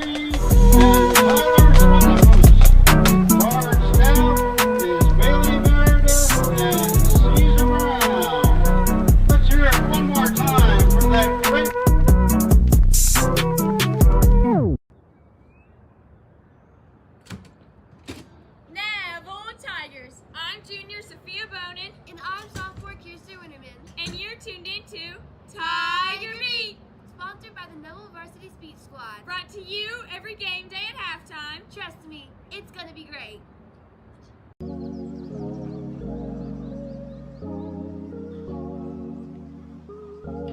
Our Neville Tigers took care of business in their second district matchup of the season, beating the Grant Cougars 41-6. Shout out to our offensive line for crushing the Cougar defensive line the entire game. We moved to 6-1 this season and know that our Tigers are crushing the Tioga Indians in the Bill Ruple Stadium right now. Next week, our team will travel to Franklin Parish for the last regular season game before the playoffs. As always, thank you for tuning into the Neville Tiger Network for some Neville football.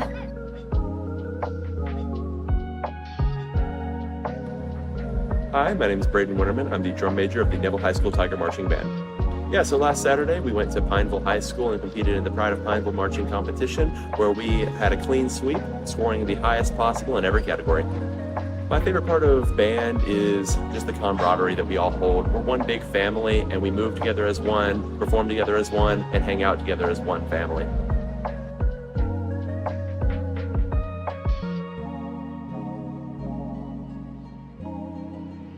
My favorite teacher is Miss Ross, and that's because she's just fun. Coach T. Nick, Dr. Levitate, and Coach Courtney. And the reason because they actually motivate me. My favorite teacher is Miss Wilrich because I love her personality. She always gives us stickers. I just love her. It's Coach Caesar because he's a hardworking man. He teaches me about that business, you know. It's Miss Gray because she feeds me. And Miss Waller because she puts up with us. And Coach Birch, Ashton Birch, because she can be a little mean sometimes, but it's okay, guys. She's a nice teacher. If you really get to know her, she'll give you some chances. Love y'all. Miss Real Rich. Why? I mean, she teach her lessons in cool ways. You know, she got kids. She bring dogs to school. She got candy. Oh, it gotta be Coach Birch because, you know, he helped me learn a lot.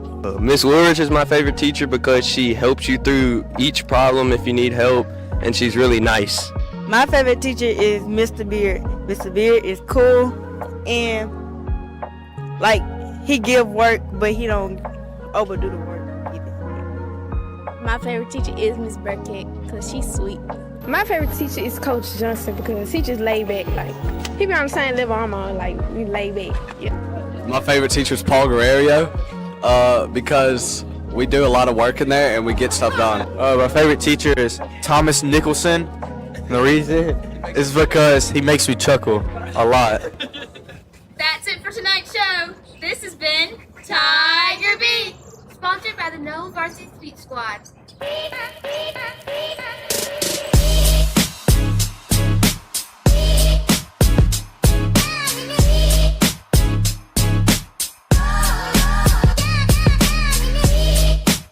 At Marion State Bank, we're not just a bank. We're your neighbors, your friends, and part of your community. With branches in Marion, Farmerville, Sterlington, Drew, and soon to be West Monroe, we're excited to be growing alongside you. Whether it's opening that first savings account, buying a home, or planning for the future, we're here to guide you every step of the way. Don't forget about MSB Mortgage in Monroe. I'm Robert Lane. And I'm Ben Jones with Marion State Bank. And we live where you live. Marion State Bank, member FDIC and Equal Housing Lender. Sleepy Hollow Furniture and the Falk family proudly support our Neville Tigers. Just like the wide variety of athletics and academics Neville excels in, Sleepy Hollow offers your premium mattresses and adjustable bases. Every kind of home furniture and just in time for your favorite season. quality in-stock patio furniture ready for the big game. Come shop your Neville Tiger family at Sleepy Hollow Furniture. Strong teams accomplish great things by working together. The Neville Tigers and Origin Bank know all about the value of teamwork and the positive impact it has within a community. These strong teams have joined forces to support the Salvation Army of Monroe, offering a helping hand to an outstanding organization that serves people in need throughout Northeast Louisiana. Origin Bank and Neville High School have strengthened our community for generations and are proud to continue to enrich the lives of others. Origin Bank, member FDIC. Winning is synonymous with Neville High School and Williams Orthodontics. Where the Neville Nation strives to finish strong on the field, court, or diamond, Dr. Kevin Williams and his staff share the same passion to deliver outstanding smiles to all patients in North Louisiana and South Arkansas. If you or anyone in your family are needing an orthodontic consultation, call the friendly staff at Williams Orthodontics to schedule an appointment so you too can be on the road to a winning smile. Williams Orthodontics says, "Go Tigers."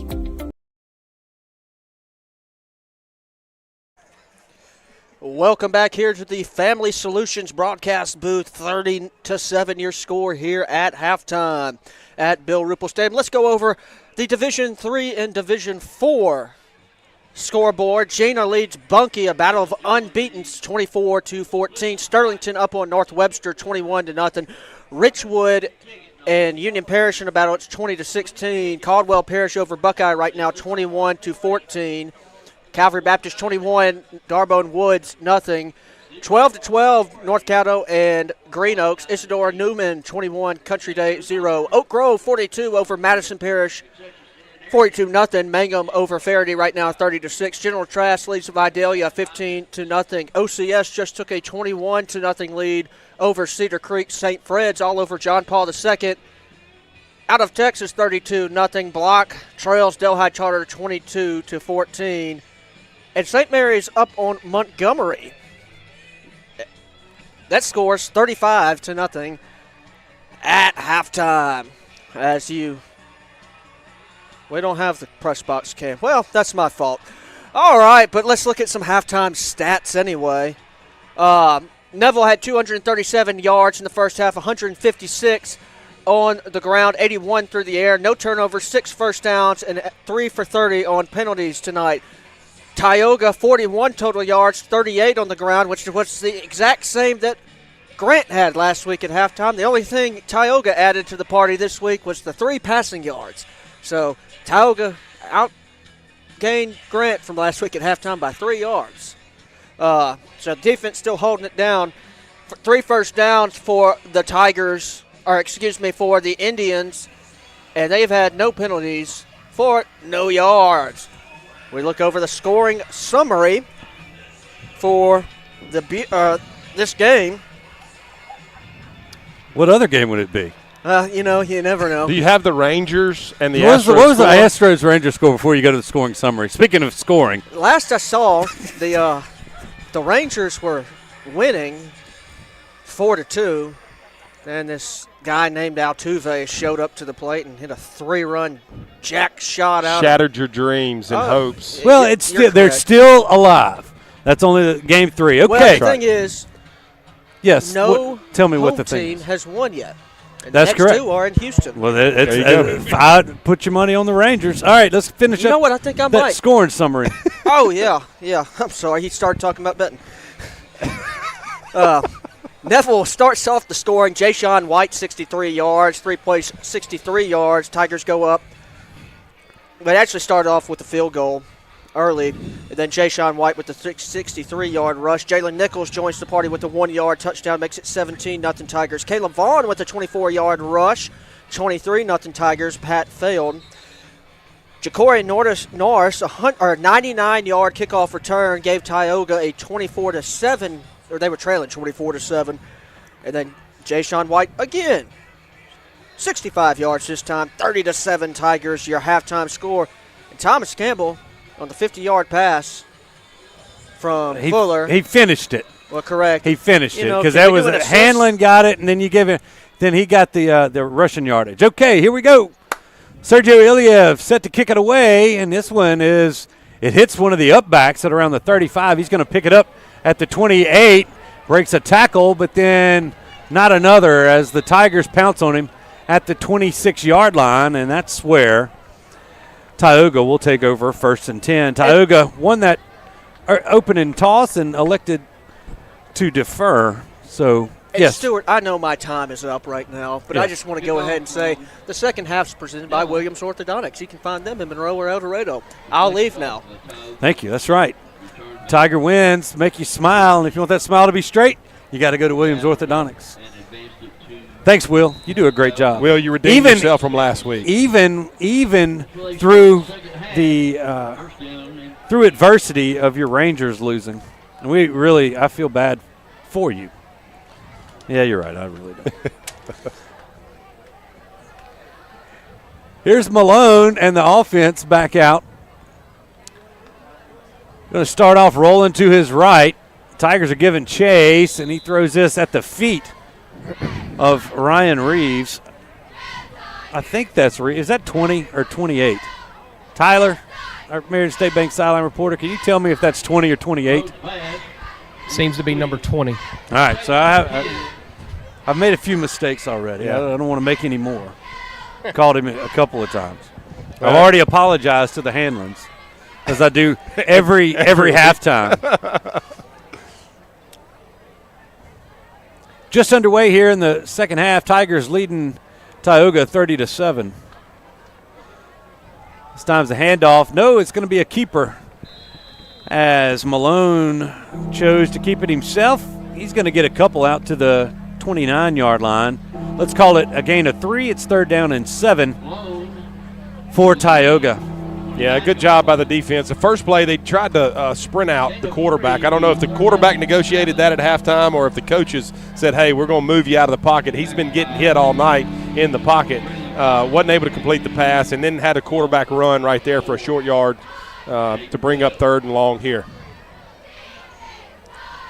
Tigers only rush 3. Malone has his pass dropped. Reeves had to turn around for it, but it had it in his belly. Couldn't come up with it. Butcher gave chase and almost swatted it away, but a nice little throw under duress from Malone. They can't come up with the completion, and Richardson trots back out there for the Indians, and he's going to have to punt this football away. Yeah, the Tiger defense just losing the tight end and coming across the middle right there, and fortunately the Tioga receiver dropped it. Bringing up 4th down again for this Tioga offense.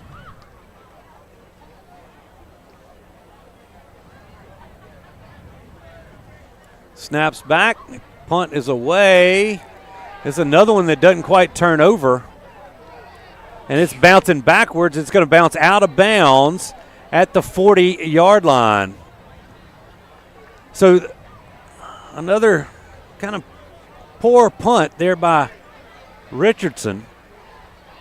And that's Reeves. Maybe that's all right, there we go. So back to the 40. It goes. It's the Tioga 40 we're talking about, and it's 1st and 10 Tigers with good field position.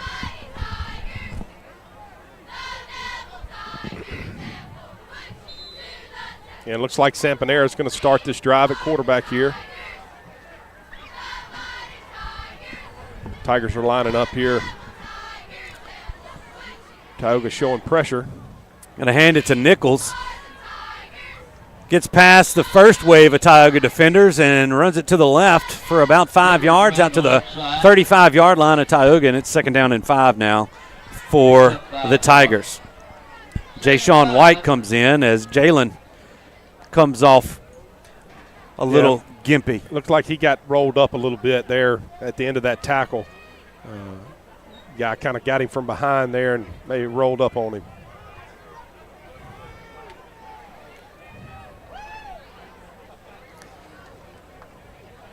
Another handoff. This is to White. He goes to the right side and almost got out of that one, but Caleb Andrews got a nice shoestring tackle to make that play. No gain for the Tigers, and 3rd down and 5 coming up. Yeah, and our guard there pulled around, Big Tyler Brown, and he made the block, and Jay-Sean kicked it out or bounced it out rather than following the block there, and wasn't able to get outside, make it outside. And, it looked like we maybe had the play there. We had a crease by following our guard up and following that block up the middle. All right, 3rd down and 5 here for the Tigers. Tigers need to get this snap off, down to 4 on the play clock. Hand this to White, and nothing doing there. He might have, and he won't have a yard. He stopped at the line of scrimmage. Nice pressure there from the defensive front from Tioga. Big number 77. Don't have heights and weights on these guys, but Brody Gudo is got a little meat on him. Yeah. It is that nose tackle. Tigers swap out a few players. Looks like they're going to go for this.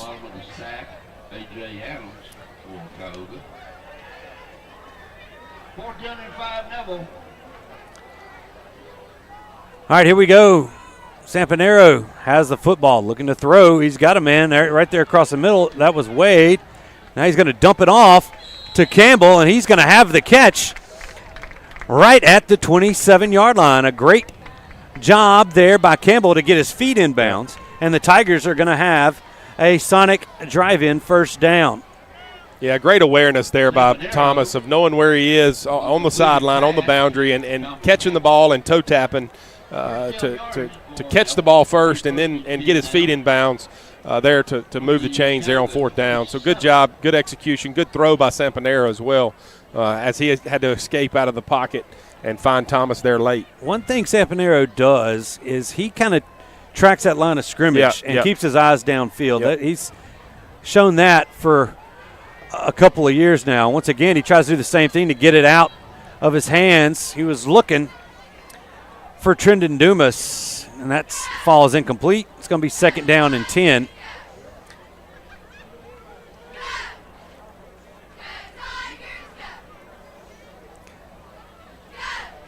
Both of the Tiger quarterbacks, at least tonight, but seem to and this is, me looking from up here, the media guy, but they have people open on the quick throws, but they almost inherently want to get outside. Yep. And they just got to trust the tight window and throw it in there. Tom Sampanero lost one up in the end zone, and it's overthrown. He was looking for Zealand Young, but the closest man to it was Josh Lloyd for Tioga. And that time they had double safeties, 2 safeties back, and we're trying to throw a post into the double safety coverage. Yeah. And you got to have something up going across the middle. To check down on that. Yeah, and to affect the double safety look. You got to split them. And you got a 1 receiver route into the two high safeties. It's going to be a luck throw. Clock stop with 7:48 to go. Tigers on their first offensive possession. Sampanero is going to run it himself. He's got a little room. He makes a cut at the 15, trying to drag him down. He's still fighting for yardage, and now he's finally going to be whistled down. He never went down. He's got the Sonic drive-in first down and a little bit more as he gets it down to the 7 with a nice, tough run. Yeah, really great run right there. He just weaved his way, as you can see, and good job by the offensive line of blocking downfield and given just enough to allow Sampanero to keep going, and he wasn't down. He was just whistled down. They stopped his forward progress, and but a big first down right there for the Tiger offense start this second half. Jay-Sean White in the backfield next to Sampanero. Sampanero looking to throw. He's going to throw it to the corner, and a nice play by number 13, Maximus Kadrimus. Yeah, really good batting play. That football down. He was looking for Zealand Young in the corner. Yeah, just tried to run the fade, and good play by the defensive back. He got his head turned and knocked the ball away there. Looking for the Tiger receiver there. I believe that's the sophomore, Zealand Young. That is another one of the Tiger talented sophomores.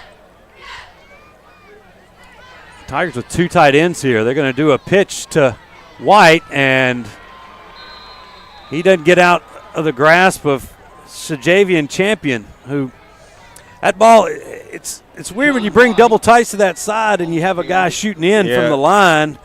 Well, you got to seal the edge, and we didn't seal the edge. The tackle he got beat by the defensive end, and if you don't seal the edge on the toss, it's going to end up in a bad play, which we saw there. All right, 3rd and goal here. 3rd and goal from the 12. Tigers looking to add to this 30-7 lead. Sampanero back to pass, throws it, crossing route, caught. Vaughn, touchdown. I think he was looking for Hanlon. Hanlon. And Vaughn just streaked across the field and snagged it. Yeah, when he threw it at my angle, I said that ball's going to be picked. And all of a sudden, Vaughn comes across and catches it with one hand. I mean, that was a heck of a catch. Yeah. We're giving him credit. He could see Vaughn coming across, and he let him open, right? That's exactly what happened. Yeah. All right, 36-7 as we await the point after from Jake Deal. Jake Deal, another Tiger senior, honored here this evening. His kick is up, and it's good. 37-7, 6:11 to go in the 3rd. We'll be back in 30 seconds right after this. In today's real estate market, you need an experienced team to navigate your buying and selling decisions. I'm Misty Hodge with Keller Williams Realty. Let my group use their combined 45 years. We know purchasing or selling a home can be a stressful experience, but not when you choose the Misty Hodge Group. Whether you're buying, selling, or investing, give us a call. 318-348-5945 or go to mistyhodge.com. That's MISTIHAJJ.com. We support this community and go Tigers. Time we got. Hey, we're back here in the Family Solutions broadcast booth. Sergio Iliev set to kick it away after that 13-yard touchdown reception by Caleb Vaughn. This one's going to be brought in at the 9 by the middle back. Breaks a tackle at the 25. Gets a few extra yards. Out to the 31 he goes. I believe that was number 18, Sajavian Champion, there on the return for the Indians. And let's check in with our Marion State Bank sideline reporter, Tyler Flemister. Tyler, what's going on? Oh, not much. Great offensive drive there from the quarterback Sampanero, finding Caleb Vaughn right there on that 3rd and long to get in the end zone. So great job opening third quarter with 6 minutes left. So hopefully we can get a defensive stand and get the ball back. Thank you, Tyler. Tigers lead by 30 here with 6:02 to go. Tyoga going to hand the football off right here. Short gain on the play for Pontier. Call it 2 yards on the carry. 2nd down and 8 now for Tyoga. Forget next Wednesday, we will have Tiger Talk live from Melvin's. There's also volleyball going next week. 3 games next week, Tuesday, Wednesday, and Thursday, all at Neville. You come out and support these girls. They've got a good little crew out there playing volleyball at the Hirsch. So Malone rolls out. He's got a man complete at the 45-yard line. That's Joshua Lloyd. He was hit hard and forced out of bounds. Brought some oohs and ahs from the Tiger faithful. That's going to move the sticks for Tioga. 1st and 10 for the Indians at their own 47-yard line. And that was a big hit by Cam Riley. I mean, he came up, but the Tioga defender may have just had a little bit more in him than Cam did. You got to appreciate Neville's Cam Riley's effort there coming up. I mean, he sold out on that hit. Tigers coming up, showing a little press coverage. They're going to hand the football off. That's Pontier again. And he's going to be stopped at the line of scrimmage. And Cam Johnson comes up with the football. And now a flag comes in from the side judge. Let's see what this is. I'm hoping this is going to be offsetting, if anything.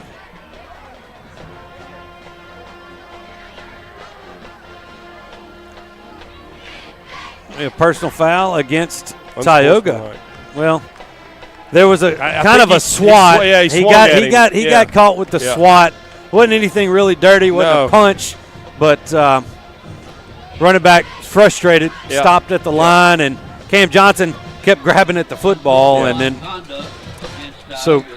Cam had him kind of bear hugged, and the Tioga running back was still moving as the whistle was blowing, and then Cam stole the ball from him, and the swat, I think, is what initiated the penalty there. Yeah, you kind of – that's one of those ones you want to take back. Anytime you raise a hand or something like that, they're going to see that. Yeah. And good job by the Neville not retaliating there. 15-yard penalty backs it up to the 32. Second down and 25. Malone rolls to his right, looking deep, and then he's going to check it down. He was getting chased by about 3 Tigers. He was looking for Norris at around the 43-yard line.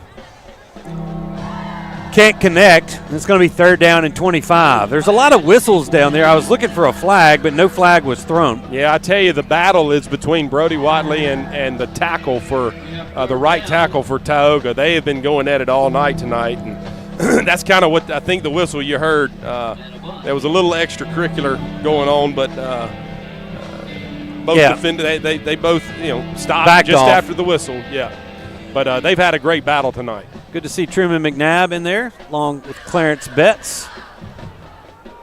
This third and long situation. Here comes the blitz, and it's batted down. Brody Watley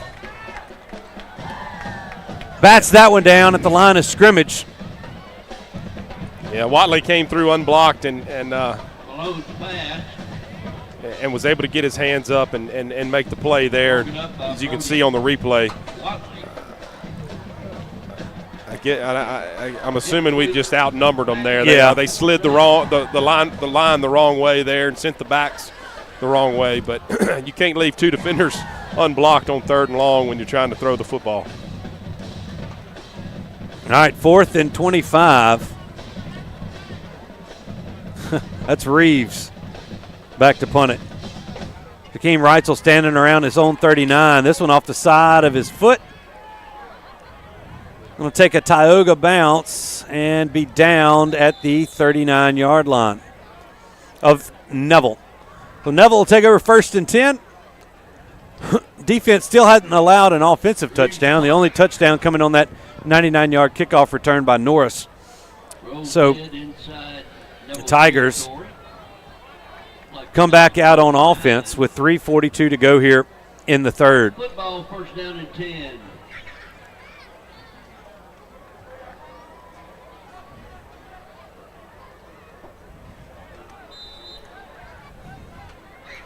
Nice little shot. It was supposed to be a Halloween theme. I don't see too many costumes down there in the student section. Sampanero with the option, pitches it to Dartashi Lemons, and he's going to be forced out of bounds after losing about 4 back to the 35.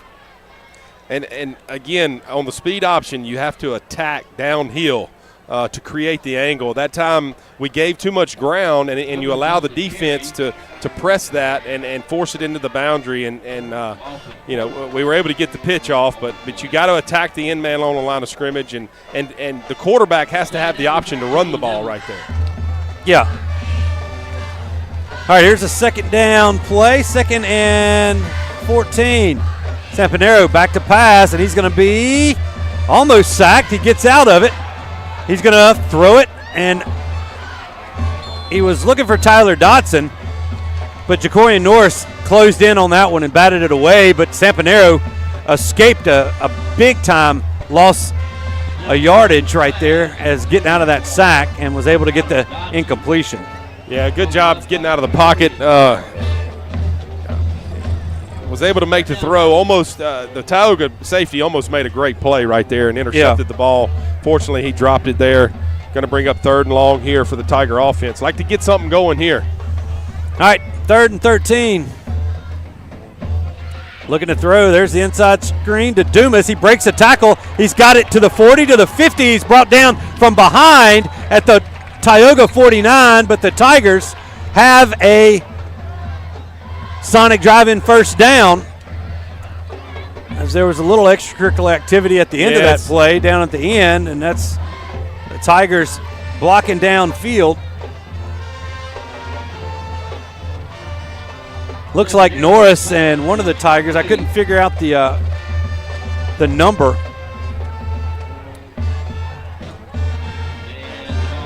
But it looked like 57. Oh, that might have been Max. Yeah. All right, 1st and 10 for the Tigers. Sampanero looking for Javari Lockhart, and he just can't come up with it. Been a nice little gain on first down, but it falls incomplete. It'll be 2nd down and 10. Yeah, and just try to throw the hitch out there on first down. You gotta get the completion there. Just drop the ball. Wasn't a bad throw. You'd like to get that easy completion there on first down and create a second short, second medium there. It's starting to get a little bit chippy out there. We're going to have to talk to our guys. Yeah, I mean, it's 37-7. Be smart. Play football and play within the game. Yeah, Tioga had a couple of kids ejected from their last game. Those ejections were rescinded. Nice job by Tardashe Lemons right there of picking up a block on an end and allowing Sampanero to roll to his right. He's going to get some nice yardage there on 2nd down, out across the 45 to the 43-yard line. Makes this 3rd and manageable. 3rd and a long 3, we'll call it. If you're watching around the area, this is the 2nd straight week we've had a game end early because of a fight. Last week it was Warren Easton, who might lose the rest of their season. This week there was a fight at the Stonington Northwestern game, and Stonington was up 28-0 in the 3rd, and then the coach got thrown out from what we hear, and they called the game. It's over. There's a handoff. That's Tardashe. He's got a block around the 40, and he's got the first down and a little bit more. Out to the 35-yard line he goes. That's maybe the most consecutive touches I've seen 16 make without scoring a touchdown. I'm telling you, he's got big playability. We've seen him in some games this year, and he's been a very good, third running back in this offense. His only deficit is that he's 5'4", 120. Yeah. But he runs as hard as anybody we got. He does. Going to hand it to him again. He gets outside. Nice big block there by Tyler Brown. He changes field. He's still looking for it. Does he get to the corner? He's got a blocker. He's going to cut it back again, and he might be almost in for the score. He's down to the 1. He was doing a great job of following his blocks. Big number 74, Dylan Jackson, was down there blocking for him at the end. And if you see this on the Parker Alexander replay, what an run by Tardashe. That's a little mini Cavante Turpinish right there. Yeah, you can't see him. He kind of hides. And here we go again. Tardashe Lemons, and he's in for the score. He gets to cap off that drive with a 1-yard scoring plunge. And the Tigers tackle on 6 more. Yeah, great run. I mean, to set up the score, obviously he deserved to get the ball right there after that long run. And a good job by that offense. And the offensive line is doing a really good job. They're playing with a little sense of urgency. Yeah. You can tell, even though now it's 43-7.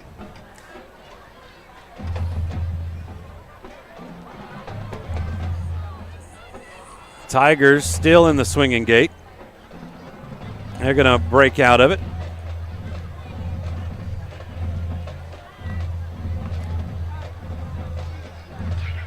Here's Deal for the extra point.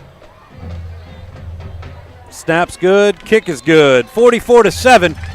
Your score, minute 13 to go in the 3rd. We'll be back in 30 seconds with more Neville Tiger football. It's tough being the king of the jungle. You need the best fitness gear to stay on top of your game week in and week out. That's why Shasta only knows one place to shop: Fleet Feet on Forsyth and Monroe. Shasta knows that the staff at Fleet Feet can outfit you from head to toe in the latest and greatest brands. Shoes by Hoka, On Cloud, New Balance, Brooks, and more. Socks by Belega and Features. Apparel from Lululemon, Biore, Brooks, and Chicken Legs will keep you feeling great while you're staying in shape. So, be like Shasta, stay fit, look cool, and shop local. Stop by Fleet Feet today.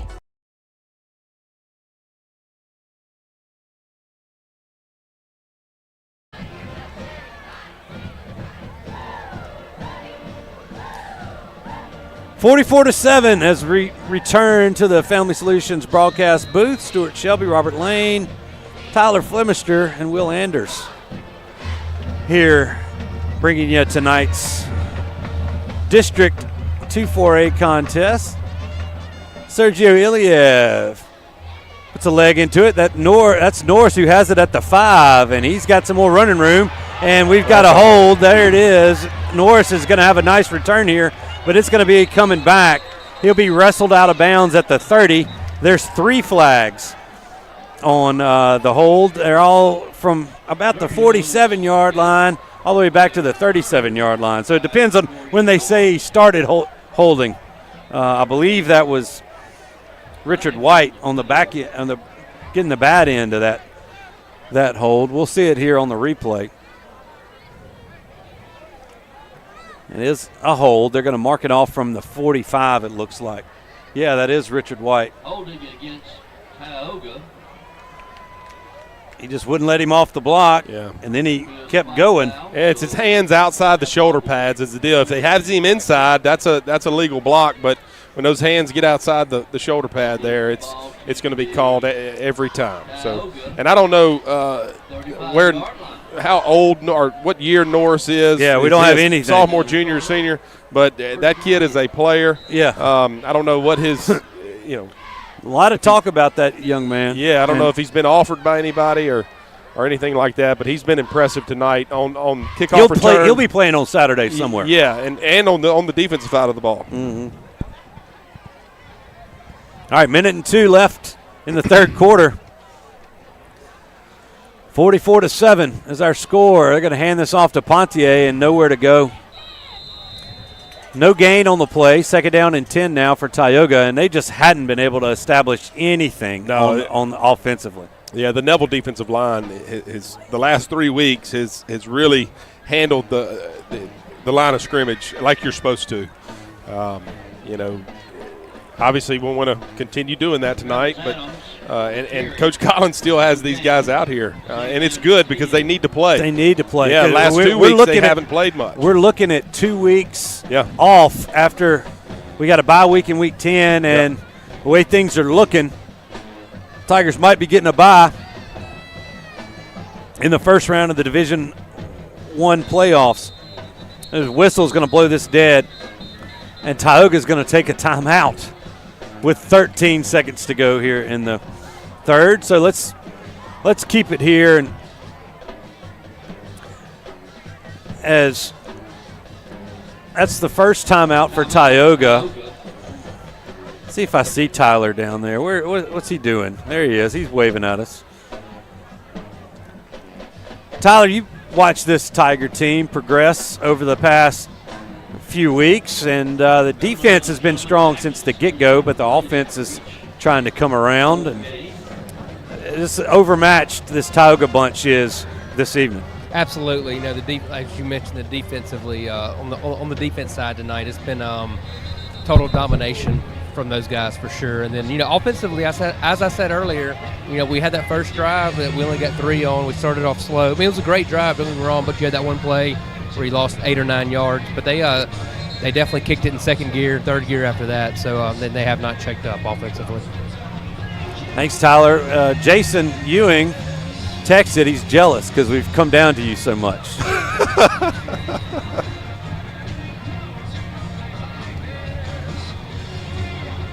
All right, second down and 10. This might be the last play of the third quarter. Malone has a football. He's rolling to his right, looking to throw. He's got a man.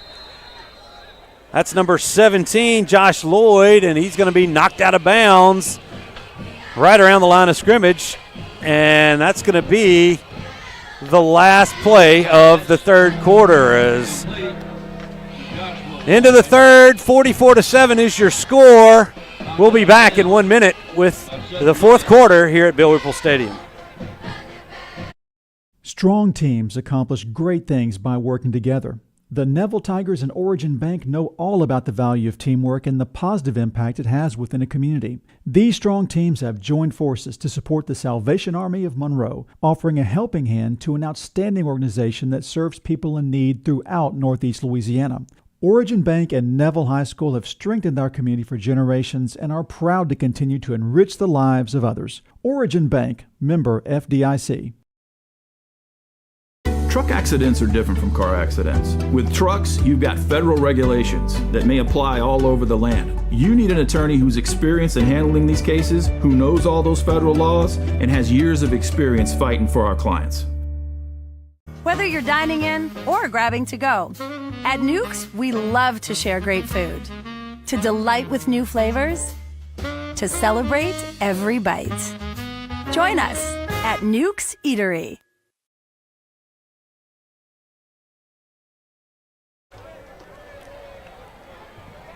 It's the start of the fourth quarter here at Bill Ruple Stadium. Neville all over Tioga, 44-7. Tioga facing a 3rd down and 10. I was looking across the way, and Cade Carter had the down marker upside down. Luckily for him, it's a 3, so it looks the same on both sides. He had to get light on his feet over there. I think he kind of fell over a little bit. Yeah. You saw it, Tick. Yeah, a couple screws got loose, and he didn't have many screws there, but I can say that's my next one. Old champ, locking it down. All right, here's 3rd down and 10. Malone looking to pass, throwing it to his right, and it's caught by Josh Lloyd, and a initial tackle was broken. He managed to get it out across the 40 to the 41-yard line of Tioga. And looks like Tioga might go for this. Well, no, they're swapping out enough to say they're going to punt this away. I know they're down 44-7, but in this type of game, you got to punt this football away. Try to make them earn the next score if. Yeah. Jakeem Reichel standing around his 29-yard line. He awaits this punt from Ryan Reeves. There's a snap.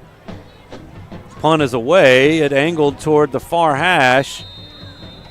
Now there's flags, and Sutton Lewis has lost his helmet, and they blew this dead before it was even down, so I don't know what's going on here. Sutton grabs his helmet, trots back across this side. I don't know if we have this on the replay, but as we await the signal.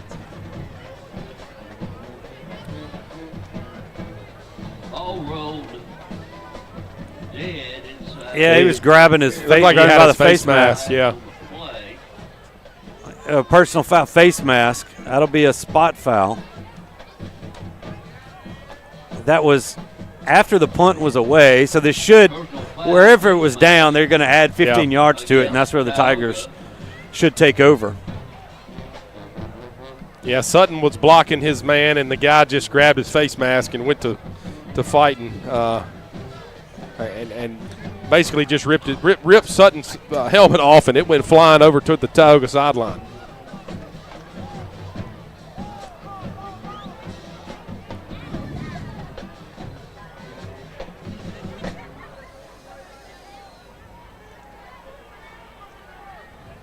All right, 11 minutes to go in this one. They're going to step off 15 yards from where the punt was downed. This will put the ball at the 37-yard line to Neville. And it'll be 1st and 10 from there. Tioga penalized for face mask. Ouachita making it a game. 28-21 now at the end of the third. Yeah. Ball is at the Neville 43. A change out at quarterback as Brock Jordan gets in there. Hands the football off Gain of 4 on that one, 2nd down and 6. And this is Tyler Brown needs to probably hold his comments a little bit. Yeah. He's been jawing a little bit all night. It's kind of his MO. I mean, he's a passionate player. Yeah, well, and Tyoga is frustrated. And yeah. I mean, you got to take it. It's 44-7. Well, man. that's the deal. He should have played like that in the first drive, you know. There's Darrell Hubbard. He tries to get some room on the right side. He doesn't have it. He's going to lose a couple back to the 40. The Tigers have swapped out a few. I think that's McCarty getting in there at Jacob at receiver. So 3rd down and 8 now for the Tigers. Clock approaching 10 minutes remaining in this one.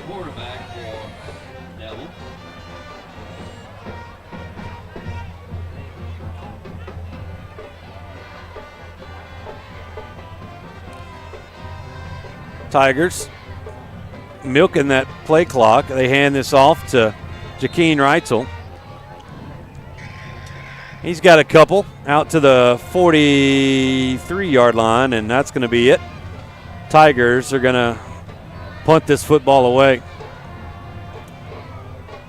Tigers advance the football out to their own 43. 4th down and 6 for Neville. Jake Dillon in formation. Punt is away. Nice spiraling punt. Going to bounce at the 20, and Norris is going to pick it up at the 23, and he's not going to get much. He evaded the initial tackler, but a host of Tigers bring him down. That's Sutton Lewis in there. I believe that was Reese Reichart as well in there on that tackle for the Tigers. Advances the ball out to the 23-yard line. Well, the Tigers travel to Franklin Parish next Friday night. Our first road game of the year and our last regular season game of the year. And we'll take the show on the road down to Winnsboro. You know, they closed Big John's Burger. I know. And I am as sad as anyone about that. I look forward to that trip every year. Yeah. Anybody has any more recommendations of places to eat in Franklin Parish? That was one of the best burgers around, no doubt about it. I get burger, some curlicues, and a chocolate shake, and I was ready to go. All right, here's the first down play. A little forward pitch to number 14, and he's going to be tackled. That's Kervin Johnson on the carry. He's down after a gain of 2. Didn't see you made that tackle over there. Yeah. Might have been 92, Joshua Bias, one of the young defenders that are out there. They've got Bias, Fobbs White, and Malik Grayson on the defensive line. All 3 are sophomores. Yeah, good-looking bunch. And then Jonah Greeley is the other defensive lineman, a junior. They hand this off. This is Pontiac. And he gets a yard. It's going to be 3rd down and 7. This is when the effort really has to start, when they get all these new numbers out here. Trying to look and see. It's a lot of new numbers, new faces. Yeah, Reese Reichart in there at linebacker. Yeah. 49. Yeah, that's Clarence Betts. Still got the starting DBs back there. Yeah.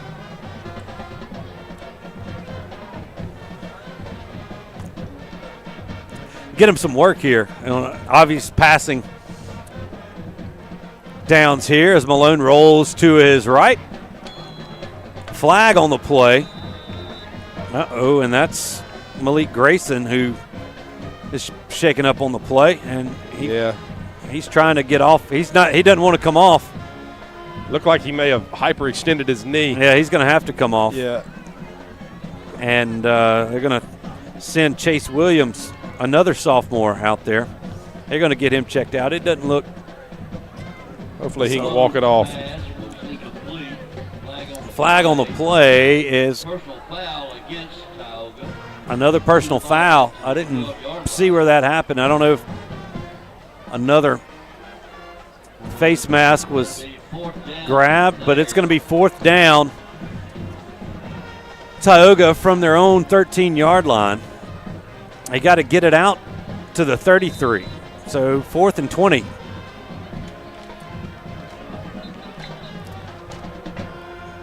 There's another whistle.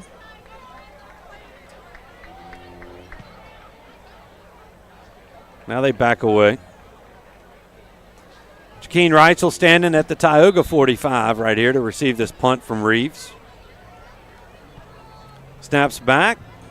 The kick is away. It's another spiral that is ran up and taken in by Jakeem. Nice running catch there. He's going to be driven out of bounds at around the 18 and onto the track, and some more flags are flying. And Jakeem's coming out with his hands up. Yeah, no, and I think they got the Neville guy for maybe blocking. I don't know if it's going to be a hold. There was a Neville player that got on a block and finished the block. Just kind of caught it out of the corner of my eye here. Let's see. I don't know if we have it on the replay here. It's going to happen about the time that he was tackled. He comes up. There's a block in the back. Yeah, block in the back. Yeah. Block in the back. Yep. That was an easy call. Yep. I think that might have been 43, Dante Matthews. So that'll back it up 10 yards from the, looks like from the 18-yard line. So back to the 28 it'll go. The Tigers will take over, or the 29 rather, and that'll be 1st and 10 Neville from there.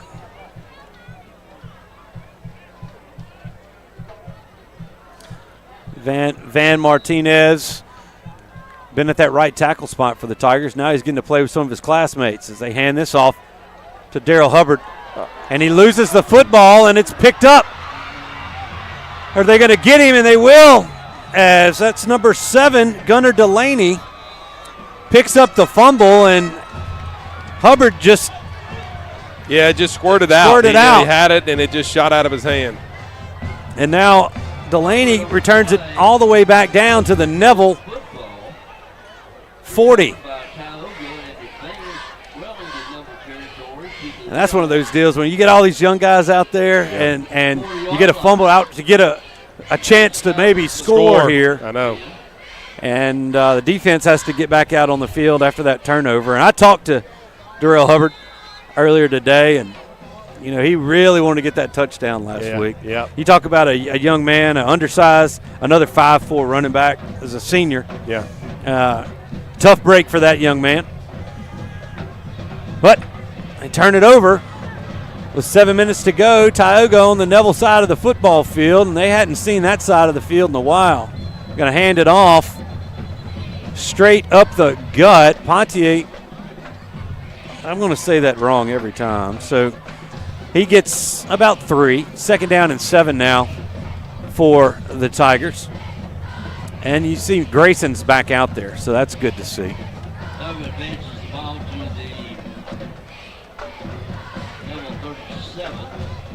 So see Marshall Burkett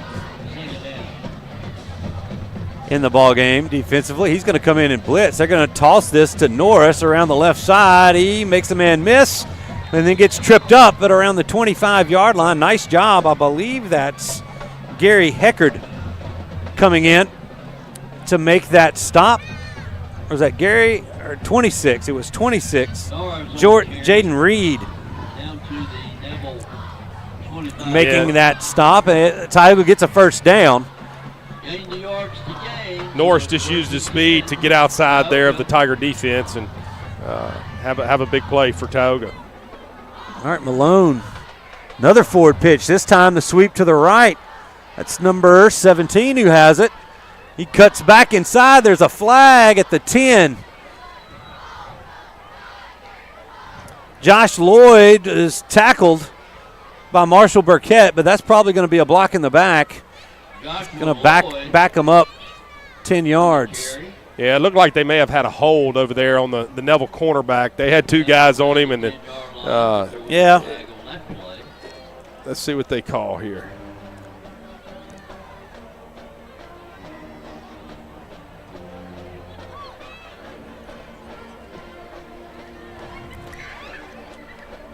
They're going to call it from the 10.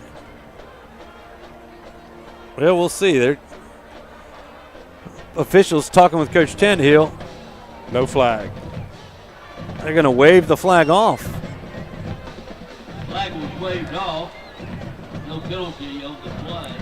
Coach Tannehill's wanting a timeout. Timeout, Neville.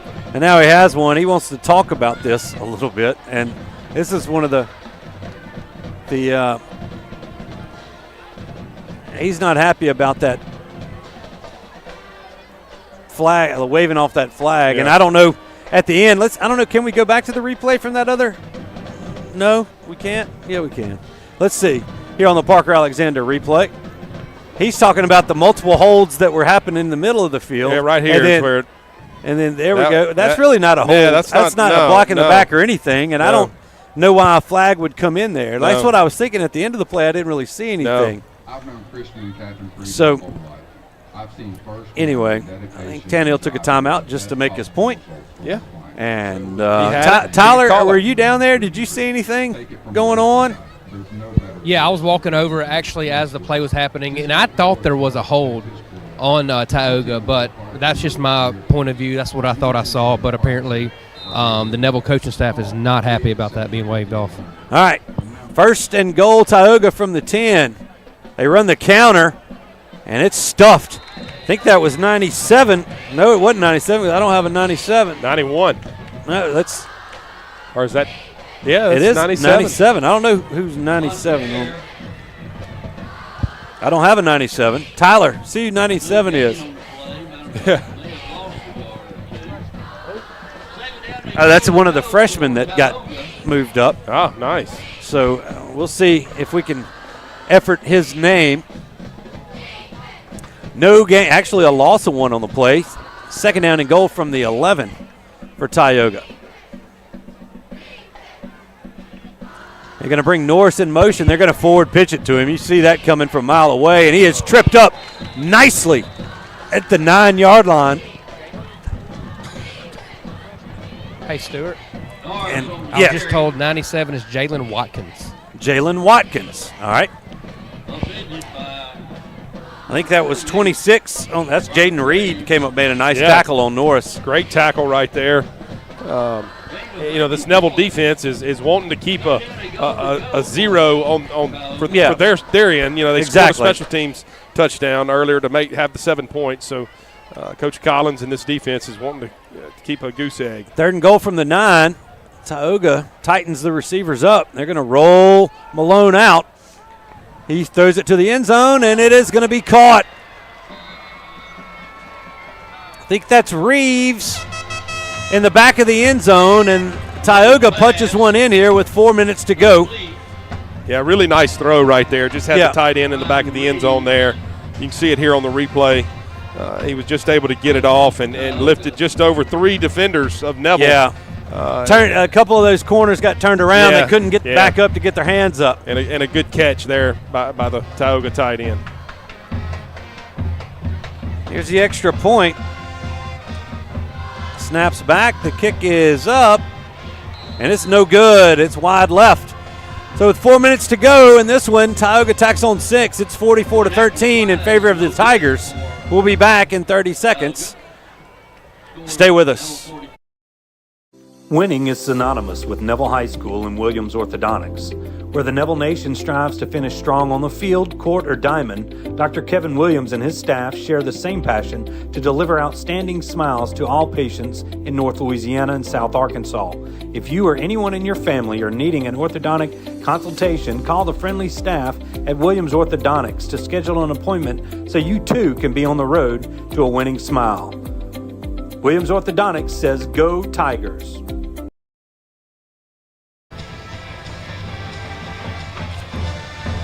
As our scoreboard operator, Jesse Beard, blaring some Motley Crue. Kickstart My Heart. And he kick-started the Tioga band. Who's been going strong all night.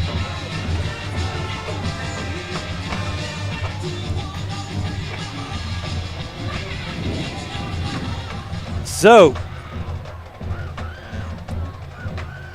Ethan Bridges set to kick it away. What do we got back there? It's Tardashe Lemons to the right. And I believe Jamarian Roberson to the left. This one's going to go towards Tardashe. He's going to take it at about the 8-yard line. He's got a chance for a return. He makes a guy miss and then is wrapped up at the 27.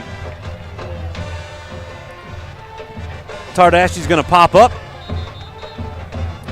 There's a flag on the far hash at around the 36-yard line. We will see.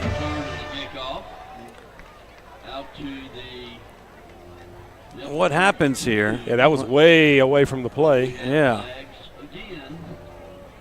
This has gotten to be a block in the back. A block in the back. They had the, I guess you could say the JV return team out there. And let's see if we can't see where this may have happened. Really good return by Lemons. Yeah. He ran into Davis. He ran into Davis trying to get back to make a block. Until Davis said, get out of the way next time. It wouldn't have mattered as the penalty brings it back to the, what do they got at the 22 or the 17. And that's where the Tigers will take over first down and 10. From the 17-yard line. Tigers hand it off. That's Jakeen Reitzel. He gets some room around the right side. He's fighting forward, and he's going to have a sonic drive-in first down. Nice game for Jakeen of about 11 on that one. That'll move the sticks. Clock running, 3:25 and counting remaining in this football game. Tigers all over Tioga 44-13, and Robert, this one has never been in doubt. No, it's Neville has done what they needed to do on both sides of the football tonight, and you're in your 4-minute offense. You stay in bounds and run the football. Let's try. That's Roberson gets spun around at the line of scrimmage. It's number 7, Gunnar Delaney, on the tackle. So Roberson for no gain. It's second down and 10. Yeah, and Coach Tannehill was telling our quarterback to watch the 25-second clock. Let it run down. Let's get it down to 5 seconds, 2 seconds, something like that. Then snap the ball. As you can see, we're taking our time, getting the play in, and letting this clock run down. 2:21 and counting here to go in the game. 3-2 snap. Another handoff here. That's Reitzel. He gets it out across the 30 to the 31. Or are they going to say he's out at the 30? Let's hope he's okay. And he's tapping that right knee. Kind of got twisted up there at the end. It's going to gain a 2, third down and 8 for the Tigers. Got another unsportsmanlike against Tioga. I didn't catch that one. It looked like number 58. Yeah, let's hope Jakeen is okay. Like on 50, saying it might have been 58, Reese Hearn for Tioga. Thanks, Tyler. What was happening? Honestly, I was watching the runner come up the sideline. I just saw the guy walking off. It was a scrum between two offensive linemen of Neville and the defensive tackle, and he reacted after the whistle. A reaction flag, okay. That's Lemons in the backfield again for the Tigers. They're waiting on this clock to go down. We're under 2 minutes to play. So just a couple more snaps here for the Tigers.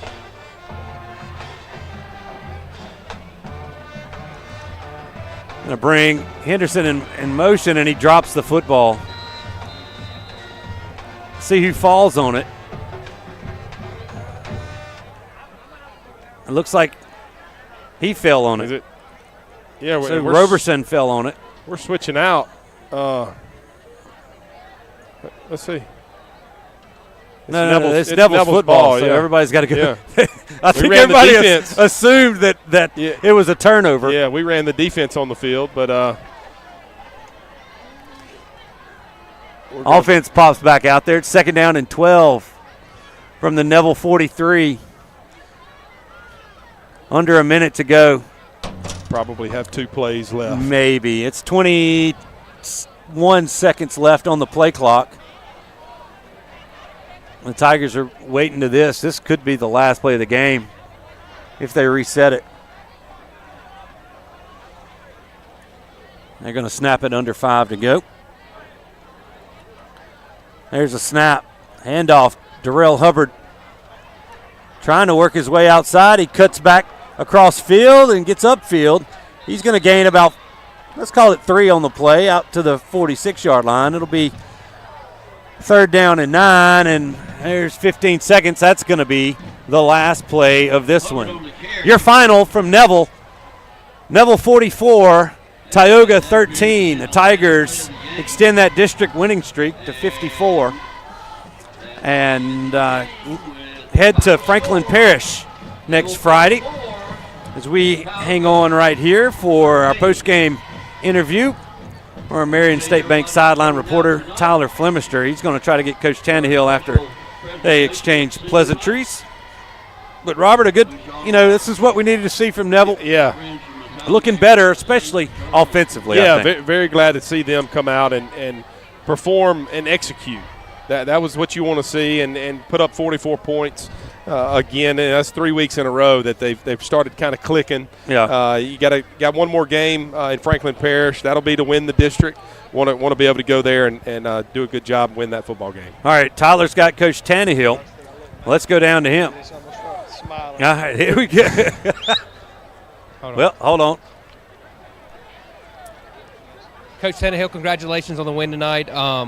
Both offensively and defensively, we came out strong and executed the game plan. Congratulations. Thank you. I was proud of our guys, just playing as hard as we did the whole second half, and those young guys getting in there and doing well too. Yeah, that is definitely important.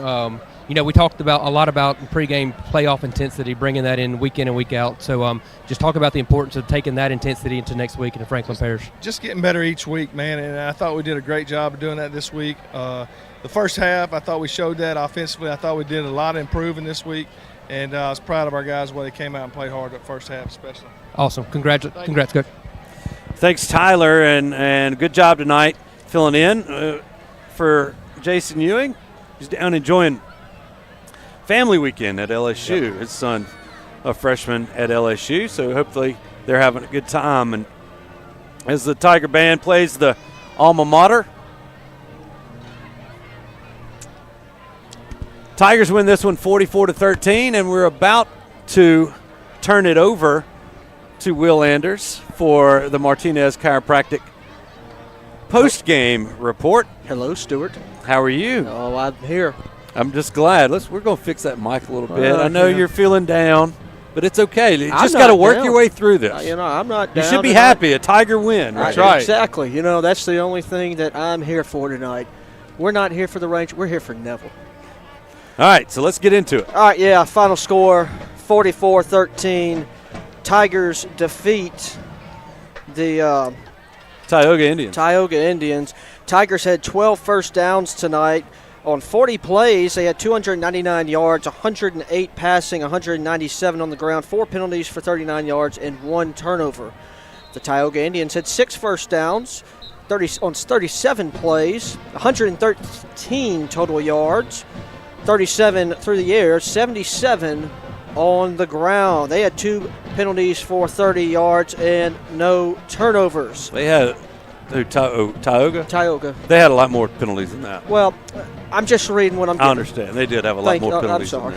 than that. Sometimes I'm just, doing good. But they did. There were a lot of penalties on that end. But those stats brought to you by our good friends at NetTech. NetTech Managed IT Solutions. Some good scores around the area. West Monroe leads Ouachita 31-21. Sister Island and Tensas in a battle, tied at 16. Battle of Unbeatens right there. Huh? The Battle of Unbeatens. The battle of only Beaten. Yeah, Gina and Bunkie are the battle of the unbeatens. But there you go. OCS wins 35-0. Ruston wins 48-6. Oak Grove wins 42-0. Union Parish wins 33-16. St. Fred's wins 40-3. Sterlington wins 28-0. And, of course, Rayville defeats Northwood Lena 52-0. I saw that coming a mile away. And Darbone Woods lost to Calvary 35-0. Okay. And I think Neville won 44-13, and the other final was the Rangers. They fell to the Astros tonight. Yeah, they did. 5-4. Yeah, Altuve. Yes, indeed. They got to stop pitching to that guy. Okay. Thanks, Will. No problem. As we wrap up things here from the Family Solutions broadcast booth, good game all around on senior night for the Tigers, a 44-13 win. We got to thank all of our people. Jornea Honor, that's doing the replays for us. Vaughn Wetzel does all of the scoreboard graphics and everything else. Jesse Beard running the scoreboard here for us on the field. Keegan Carlson, I think that's Bruin Hendricks helping him out, filling in for Jay Traylor down there. Dylan on the camera, Sean Hollister on both of those guys on the field. You got Brian Birch and Garrett Davis up top with the cameras. And for Tyler Flemister on the field, on the color is Robert Lane. I'm Stewart Shelby.